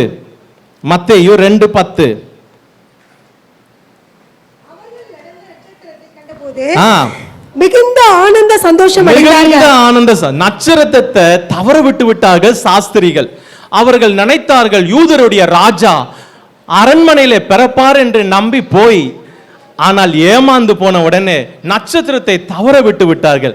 அவர்கள் திரும்ப நட்சத்திரத்தை பார்த்தோன்னு ஒரே சந்தோஷம். கர்த்தருடைய பிள்ளையே, வாழ்க்கையில நீ இழந்ததை இழந்து விட்டேன் என்று துக்கத்தோடு இருக்கிறாயோ, எதையாலும் உன் பிள்ளைகளோ இல்லை யாராவது ரட்சிப்பை இழந்து விட்டார்களோ, அவர் திரும்ப அதை கொடுப்பார். அந்த நட்சத்திரம் திரும்ப வந்ததுனால மிகுந்த சந்தோஷம் உண்டானது. தேவன் கொடுத்த தாளந்தை நீ இழந்துட்டாயோ, தேவன் கொடுத்த ஆப்பர்ச்சுனிட்டி சந்தர்ப்பங்களை இழந்துட்டேன் என்று நீ தவிக்கிறாயோ, அவர் திரும்ப கொடுப்பார். அவர் திரும்ப கொடுக்கிற கர்த்தர். பேதுரு எதை இழந்து மறுது அவரே தேடி வந்து திரும்ப கொடுத்தார். உன்னையிலே வைத்து என் சபையை கட்டுவேன், வேற யாரையும் அவர் தேடவில்லை. யோனா பாருங்க, அவரை விட்டு தூரம் போய்விட்டான். அவர் நினைவேக்கு போசனா தர்ஷீஷுக்கு போய்விட்டான். அங்கிருந்து கொண்டு வந்தவர் யோனா 3ஆம் அதிகாரம் 1 வசனம் வாசித்து பார்த்தீங்கன்னா அவர் திரும்பவும் என்று போடப்பட்டிருக்கிறது. அதுபோல உங்களுக்கு திரும்பவும் இழந்த காரியத்தை கொடுப்பதனால ஒரு மகிழ்ச்சி உண்டாகும். தீமோத்தேயிலே நீங்க பார்க்கும் பொழுது ஒரு மகிழ்ச்சியை குறித்து பார்க்க முடியும். 2 தீமோத்தேயு 1:4 நினைக்கிறேன், வாசிங்க. 2 தீமோத்தேயு 1:4 எப்படியாப்பட்ட மகிழ்ச்சி, எவ்வளவு மகிழ்ச்சியுள்ள காரியங்களை கர்த்தர் கொடுக்கிறார். 2 தீமோத்தேயு 1:4 1:3 வாசிங்க சிஸ்டர். நான் இரவும் பகலும் இடைவிடாமல் என் ஜபங்களில் உன்னை நினைத்து உன் கண்ணீரை ஞாபகம் பண்ணி சந்தோஷத்தால் நிறையப்படும்படிக்கு உன்னை காண வாஞ்சியா இருந்து. வாஞ்சை யாரை பிரிந்து போய், உங்களுடைய உறவுகள் பிரிந்து போய் ஏதாயிலும் இருந்து வந்திருக்கிறீர்களோ, கர்த்தர் அந்த உறவுகளை திரும்ப சேர்ப்பதனால உங்களுக்கு ஒரு மகிழ்ச்சி உண்டாக செய்வார். உறவுகள் பிரிந்து நீங்க வந்து சோர்வோடு இருந்திருக்கலாம், என்னை விட்டு பிரிந்து போயிருக்கிறாங்க. அப்போஸ்தலனாகிய பவுல் சொல்லுகிறார், எனக்கு மகிழ்ச்சியை கொடுத்தார். அந்த உறவை திரும்ப கொண்டு வந்த கர்த்தர் உங்களுக்கு அதை கொடுத்து மகிழ்ச்சி ஆக்குவார். அவர் சிறையிருப்பை திரும்ப நமக்கு கிடைக்கிற ஆசிரியர் மகிழ்ச்சி. இந்த மகிழ்ச்சி இப்படியெல்லாம் அவர் நமக்கு செய்து நம்ம மகிழ்ச்சி உண்டாக்குகிற தேவன். அது மாத்திரமல்ல பிரியமானங்களே, ஊழியத்தில் கூட மகிழ்ச்சியை தருகிறாராம். லூக்கா 10:17 வாசித்தீங்கன்னா அவர்கள் சொல்லுகிறார்கள், சீடர்கள் எல்லாம் போய் திரும்ப வரும்பொழுது ஒரே சந்தோஷம், ஆண்டவரே உம்முடைய நாமத்தினாலே பிசாசுகள் எங்களுக்கு கீழ்ப்படுகிறது. அப்போஸ்தலர் 8:8 வாசித்து பார்த்தீங்கன்னா ஒரே சந்தோஷம், அந்த பட்டணத்தையே சமாரியாவே கையில கொடுத்து விட்டார். ஊழியத்திலே ஜெயத்தை கொடுப்பார். யாரா சின்ன ஊழியம் செய்கிறது இருந்தா கூட உங்களுக்கு ஒரு ஜெயத்தை கொடுப்பார். ஊழியத்திலே திருப்தியை கொடுப்பார். ஊழியத்திலே ஜெயத்தை காண செய்ய, ஊழியத்திலே ஆத்துமாக்களை கொடுப்பார். அவர் மகிழ்ச்சி ஆக்குகிற கர்த்தர். அவர் நம்மை மகிழ்ச்சி ஆக்குகிறார். அதே 2ஆம் வசனத்தை பார்த்தீங்கன்னா எப்படி அந்த மகிழ்ச்சியா இருக்கும்போது நமக்கு எப்படி உண்டாகிறதாம் வேகமாக நாம் பார்த்துருவோம். நகைப்பு, அடுத்து வாய் நகைப்பினாலும் நாவு ஆனந்த சத்தம். பா, இதுல சொல்ல போனா நிறைய காரியங்களை சொல்லிட்டே போலாம். தேவன் நகைக்க பண்ணினார் சாரால. ஆதியாகமம் 21:6 வாசிங்கன்னா பார்த்தீங்கன்னா வாசிக்க முடியும். நகைக்க பண்ணினார். எப்படி நகை பண்ணார்? அது மரித்து போன கற்பம், அது மரித்து போன சூழ்நிலை. தேவன் அப்படிப்பட்ட சூழ்நிலை உயிர் கொடுத்து நம்மை நகைக்க பண்ணுகிற தேவனா இருக்கிறார். நம்முடைய தேவன் அப்படியாப்பட்டவரை ஆராதிக்கிற. சோர்ந்து போகாதீங்க, அவருடைய சமூகத்தில் இருக்க மாத்திரம் பழகி கொண்டே இருங்க. இது எல்லாம் நான் சொன்னது கர்த்தருடைய வசனம். அவர் தம்முடைய வார்த்தையை உறுதிப்படுத்துவார் உங்க ஜீவியத்தில். அப்படியாப்பட்ட நகைப்பை தந்தார் சாரால். மரித்தது ரோமர் 4:19 வாசித்தீங்கன்னா தெளிவா இருக்கிறோம். எபிரேயர் 11 வாசித்தீங்கன்னா அதை அவர்கள் எண்ணாமல் போனாங்களாம். எண்ணவே இல்லையா மரித்தது. தேவன் மரித்ததை உயிர்ப்பிக்கிற சர்வ வல்லமையுள்ள தேவனை ஆராதிக்கிறோம் நாம். ஆகவே சூழ்நிலைகள் மரித்து போய் இருக்கிற என்று நினைக்காதீங்க. அவர் உயிர் கொடுத்து நகைக்க பண்ணினார். அண்ணாலே பாருங்க, 1 சாமுவேல் 2:1 எப்படிப்பட்ட கண்ணீர் கண்ணீர் கண்ணீரின் பாதை. பெனினாலின் அம்புகள் எப்பொழுதும் தாக்கி கொண்டே இருந்தது. தேவன் என்ன செய்தார்? பொறுமையா இருந்தார். பெனினால் வளர்ந்து கொண்டே போனால் அன்னாள் குறுக குறுக சிறுக சிறுக அழுது கொண்டே இருக்கிறார். ஆனால் நாள் வந்தபோது அன்னாளுக்கு 5 என்றால் கிருபை, கிருபை மேல கிருபை. அன்னாள்னாவே கிருபை, அன்னாளின் பெயரின் பொருள் கிருபை மேல கிருபையை பெற செய்தார். அதுதான் நம்முடைய கர்த்தர் சரி நகைக்க பண்ணுகிறவர். அடுத்தபடியா பாருங்க தேவ பிள்ளைகளே, நாவு ஆனந்த, இந்த மகிழ்ச்சி இல்லை, நாவு ஆனந்த சத்தம். உங்க நாவுல பாடல்கள் எப்பொழுது வரும்படி நல்ல காரியங்கள் நடந்த நமக்கு பாடல்கள் வந்து கொண்டே இருக்கும். பாருங்க, ஜெயம் எடுத்தா நாம் எதிர்பார்த்து வந்த பாடல்கள் வந்து கொண்டே இருக்கும். அப்படியாப்பட்ட பாடல்களை கொடுப்பார். ஏன்? நீங்களும் நானும் மீட்கப்பட்ட ஜனங்கள், மீட்கப்பட்டவர்கள் பாடி களிப்புடன் பாடி எங்கே வருவார்கள்? சீயோனுக்கு வருவார்கள். ஏசாயா 48:11 நினைக்கிறேன். ஆமா, கர்த்தருடைய பிள்ளைகளே 50 ஏசாயா 51:11 நினைக்கிறேன். ஆகவே மீட்கப்பட்ட ஜனங்கள் நாம். தேவன் நம்முடைய வாயில துதியின் சத்தம், நகைப்பை எப்பொழுதும் பாட செய்கிறவரா இருக்கிறார். அதான் மகிழ்ச்சி. மகிழ்ச்சியை தருகிறார். ரெண்டாவது அவர் என்ன செய்கிறார்? அவர் நம்முடைய சிறையிருப்பை மாற்றும்போது நமக்கு மகிழ்ச்சி உண்டாகிறது. அடுத்து பார்த்தீங்கன்னா அதே 2ஆம் வசனம் கடைசி பாகத்தை வாசிங்க. கர்த்தர் இவர்களுக்கு பெரிய காரியங்களை செய்தார் என்று புறஜாதிகளுக்குள்ளே சொல்லிக் கொண்டார்கள். கர்த்தருடைய பிள்ளைகளே, 2 என்னவென்றால் அவர் ஒரு புகழ்ச்சியை கொடுக்கிறார். புகழ்ச்சியை கொடுக்கிறார். புகழ்ச்சி எப்படி கொடுக்கிறார்? யார் சொல்றாங்களாம்? புறஜாதிகள் சொல்றாங்களாம், சுற்றி இருக்கிறவங்க சொல்றாங்களாம், கர்த்தர் அவங்களுக்கு பெரிய காரியங்களை செய்தார் அப்பா. நம்ம சபையில் உள்ளவங்க சொல்லல, வெளியே சுற்றி நீங்க வீடு சுற்றி சபைக்கு சுற்றி கர்த்தர் அவங்களுக்கு பெரிய காரியங்களை செய்தார். ஏன்னா இந்த புறஜாதி ஜனங்க என்ன சொன்னாங்கன்னா, சங்கீதம் 79:10 வாசிங்க. சங்கீதம் 79:10 வாசிங்க. இது எல்லாமே இந்த சங்கீதங்கள் பார்த்தீங்கன்னா நான் எடுக்கிற 79, 74 சிறையிருப்பிலிருந்து அவர்கள் பாடுகிறது. அவருடைய தேவன் எங்கே என்று புறஜாதிகள் சொல்வானேன். புறஜாதிகள் சொல்றான், எங்க தேவன் எங்க? மகாபராக்கிரமம் உள்ளவராச்சு, பலத்த கையை கொண்டாலவா அவங்களை எகிப்திலிருந்து கொண்டு வந்தார். ஆலயம் இடிப்பட்டு இருக்கிறது, மண்மேடாய் போய் இருக்க, தேவன் எங்கே? அடுத்து வாசிங்க சிஸ்டர் 74:18 வாசிங்க. 74:18. கர்த்தாவே, சத்துரு உம்மை நிந்தித்ததையும் மதியீன ஜனங்கள் உமது நாமத்தை தூஷித்தையும் நினைத்துக் கொள்ளும். தூஷிக்கிறாங்களாம் சத்துரு. தூஷிக்கிறான். உங்களையும் அப்படியாக புறஜாதிகளோ சத்ரு தூஷிக்கிறார்களோ, பொறுமையா இருங்க, பொறுமையா இருங்க. கர்த்தர் புகழ்ச்சியை வர செய்வார். நீங்கள் ஒன்றும் பதில் செய்ய வேண்டாம். அமைதலா இருக்கும் பொழுது தேவன் புகழ்ச்சியை உங்களுக்கு அனுப்புவார். அவர்களே சொல்லுவார்கள். இப்படி சொன்னவன் தான் இப்ப என்ன சொல்றான் பாருங்க, கர்த்தர் இவர்களுக்கு பெரிய காரியங்களை செய்தார். கர்த்தர் பெரிய காரியங்களை செய்கிறவ தேவன். நம்முடைய தேவன் போல ஒரு தேவன் இல்லை. யோபு 5:9-10 என்ன, ஆராய்ந்து முடியாத பெரிய காரியம், எண்ணி முடியாத அதிசயங்களை செய்கிற, எகிப்திலிருந்து நடத்து வரும் பொழுது பயங்கரமான காரியங்கள். சோர்ந்து போகாதீங்க. 40 வருஷம் அவளை நடத்தினார் அல்லவா, வான மன்னாவினால ஒன்றும் குறைபட்டு போகவில்லை. ஆகவே உங்களையும் அழகாய் வழி நடத்துவார். செப்பனியா 3:20 பார்க்கும் பொழுது இந்த வசனத்தோடு ஒத்தி வரும் பாருங்க. செப்பனியா 3:20 நான் 1089வது பக்கம். செப்பனியா 3 கடைசி வசனம் வாசிங்க. அக்காலத்திலே உங்களை கூட்டிக் கொண்டு வருவேன், அக்காலத்திலே உங்களை சேர்த்துக் கொள்வேன். உங்கள் கண் காண நான் உங்கள் சிறையிருப்பை திருப்பும்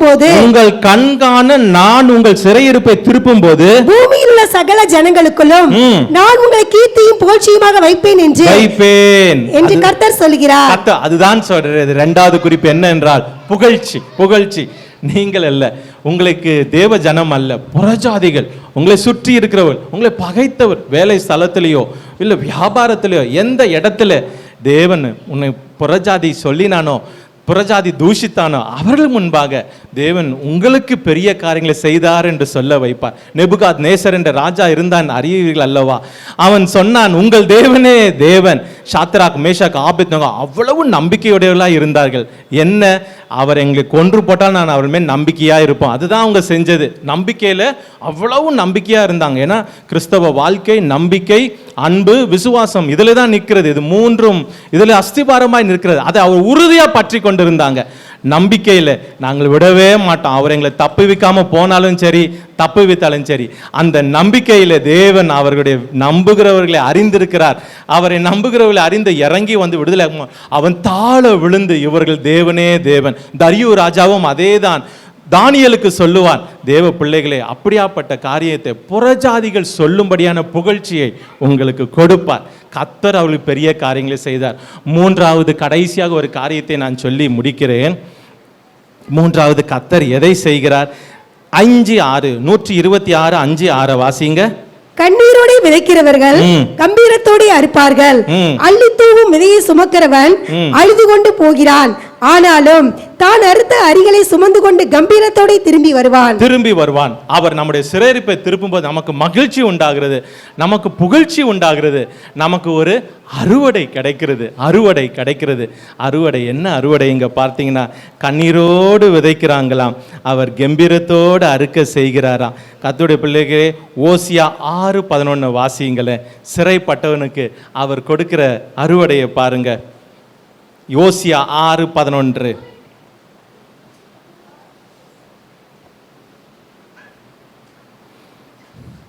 ஓசியா 6.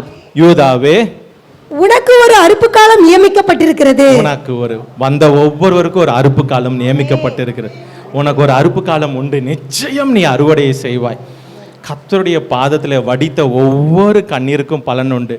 யார் பார்த்தாங்களோ இல்லையோ, அவர் பார்த்து உனக்கு பதிலை தருவார். சங்கீதம் 56:8 தாவீது சொல்லுகிறான், என் கண்ணீரெல்லாம் உம்முடைய துருத்தியில் அல்லவா இருக்கிறது, தனியாய் வடித்தது, ராக்காலங்களை வடித்தது, நீ எத்தனையாய் வடித்தாயோ யாரும் அறியலை. அவருடைய துருத்தியில் வைத்திருக்கிறார். தேவனுடைய பிள்ளைகளே, தகுந்த காலத்திலே அதுக்குண்டான அறுவடையை நீ நிச்சயம் செய்வாய். அவர் அறுவடையை தருகிற தேவன். அவர் அறுவடை எல்லா காரியத்துக்கும், உன் ஜெபத்திற்கு அறுவடை உண்டு, உன் வேத வாசிப்புக்கு அறுவடை உண்டு, உன் உபவாசத்திற்கு அறுவடை உண்டு, சபைக்கு ஊழியத்திற்கு கொடுத்ததுக்கு அறுவடை உண்டு, ஊழியம் செய்ததுக்கு அறுவடை, எல்லாத்துக்கும் அறுவடை தேவன் வைத்திருக்கிறார். அநேக காரியங்களை வேதத்தில் சொல்ல முடியும். மொர்தெகாய் உங்களுக்கு தெரியும், அரண்மனை வாசலிலே இருந்த மனுஷன்.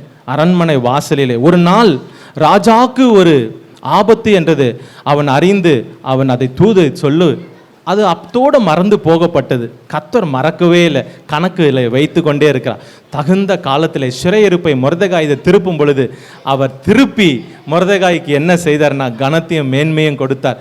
தேவன் மறக்கவே இல்லை, அறுவடையை கொடுக்கிறவர். உங்களுக்கு நல்லா தெரியும், பெசலெயேல் நம்முடைய அந்த ஆசரிப்பு கூடாரத்தை கட்டின விவேகம் ஞானம் உள்ளவன். எப்படி அப்படி வந்தது? தேவன் அவனுடைய தாத்தா செய்ததை ஞாபகத்தில் வைத்து அவனுக்கு அதை செய்கிறார். ஊர் எப்படி மோசேயனுடைய கை தளராமல் நின்றானோ அதற்காக பெசலெயேலை ஞானத்தில் சிறந்தவனாய் மாற்றுகிறார். நீங்க செய்கிறது உங்க சந்ததிக்கு வரும், உங்கள் பிள்ளைகளுக்கு வரும்.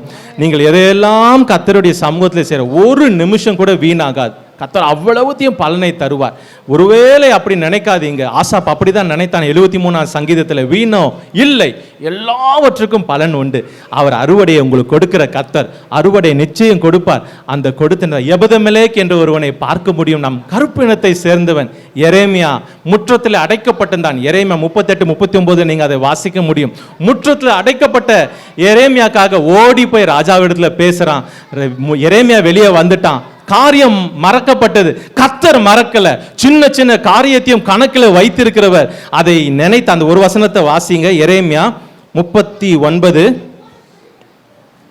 அது கடைசி 2 வசனம். எரேமியா 39 16 வாசிங்க.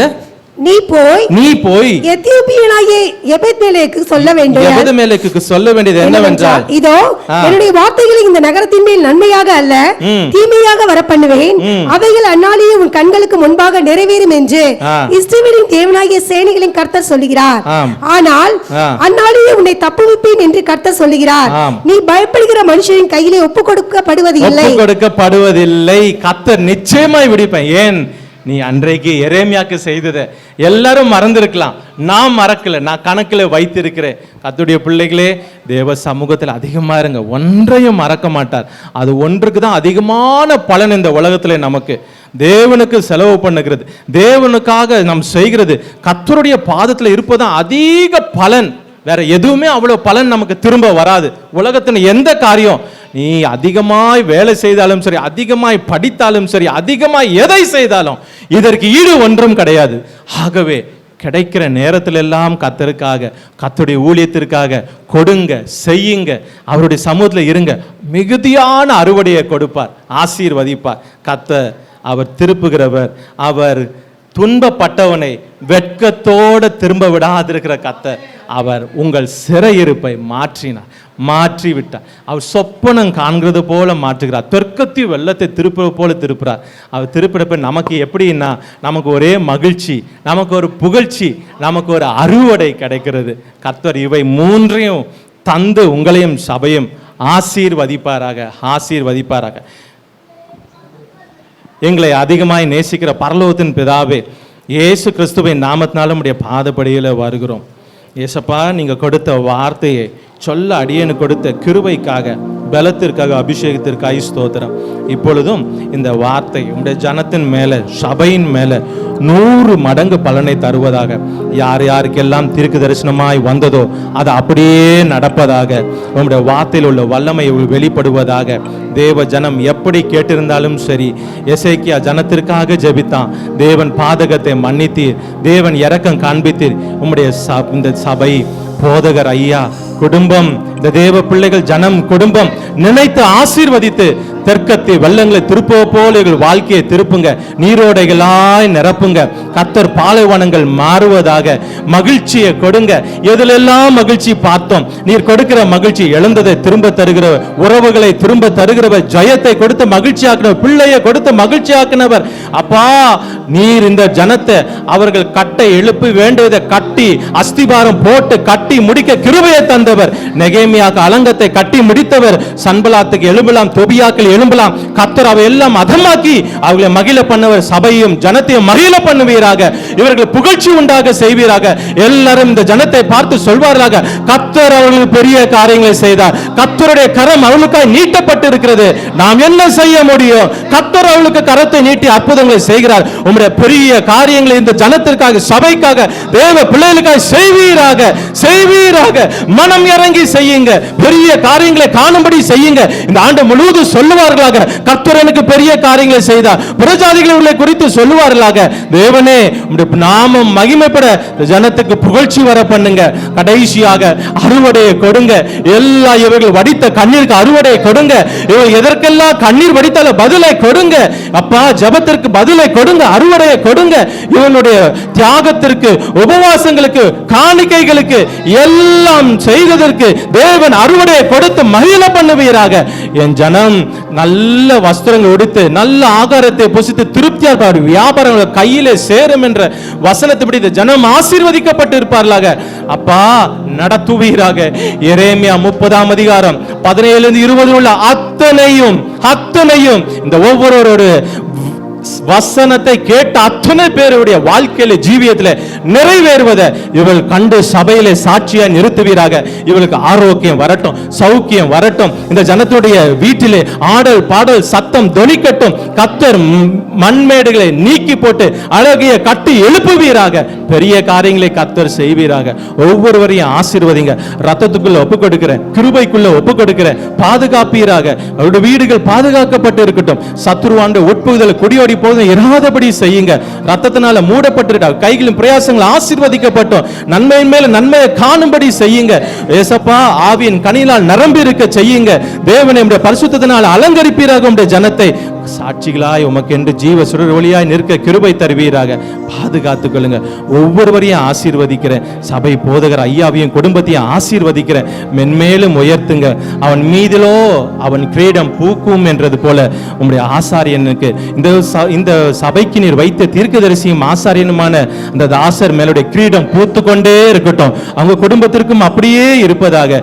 ஒவ்வொருவரையும் ரத்தத்தின் மறைவிலே வைத்துக் கொள்வீராக. அவளுக்கு வேண்டிய சகல நன்மைகளையும் தந்து நடத்துங்க. எப்போதும் உடைய சட்டைகளை மறைத்துக் கொள்வீராக. உமக்கு மாத்திரம் மகிமையை துதிய கனத்தை செலுத்துகிறோம். அடியேன் எம்மாத்திரம் அப்பிரயோஜனமான ஊழியக்காரன் அல்லவா? கடமையை செய்யவும் நீங்க தானே கிருபை தருகிறீங்க. உம்முடைய கிருபைக்காக நன்றி செலுத்துகிறோம். எல்லா துதி கன மகிமை மாட்சிமை உமக்கே செலுத்துகிறோம். இயேசு கிறிஸ்துவின் நாமத்தில் ஜெபிக்கிறோம். ஜெபம் கேளும் நல்ல பிதாவே. ஆமென், ஆமென். அல்லேலூயா. நாளிலே கூட கர்த்தர் நம்ம சபைக்கென்று தீர்க்கதரிசனமான வார்த்தையை கொடுத்திருக்கிறார். ஒன்று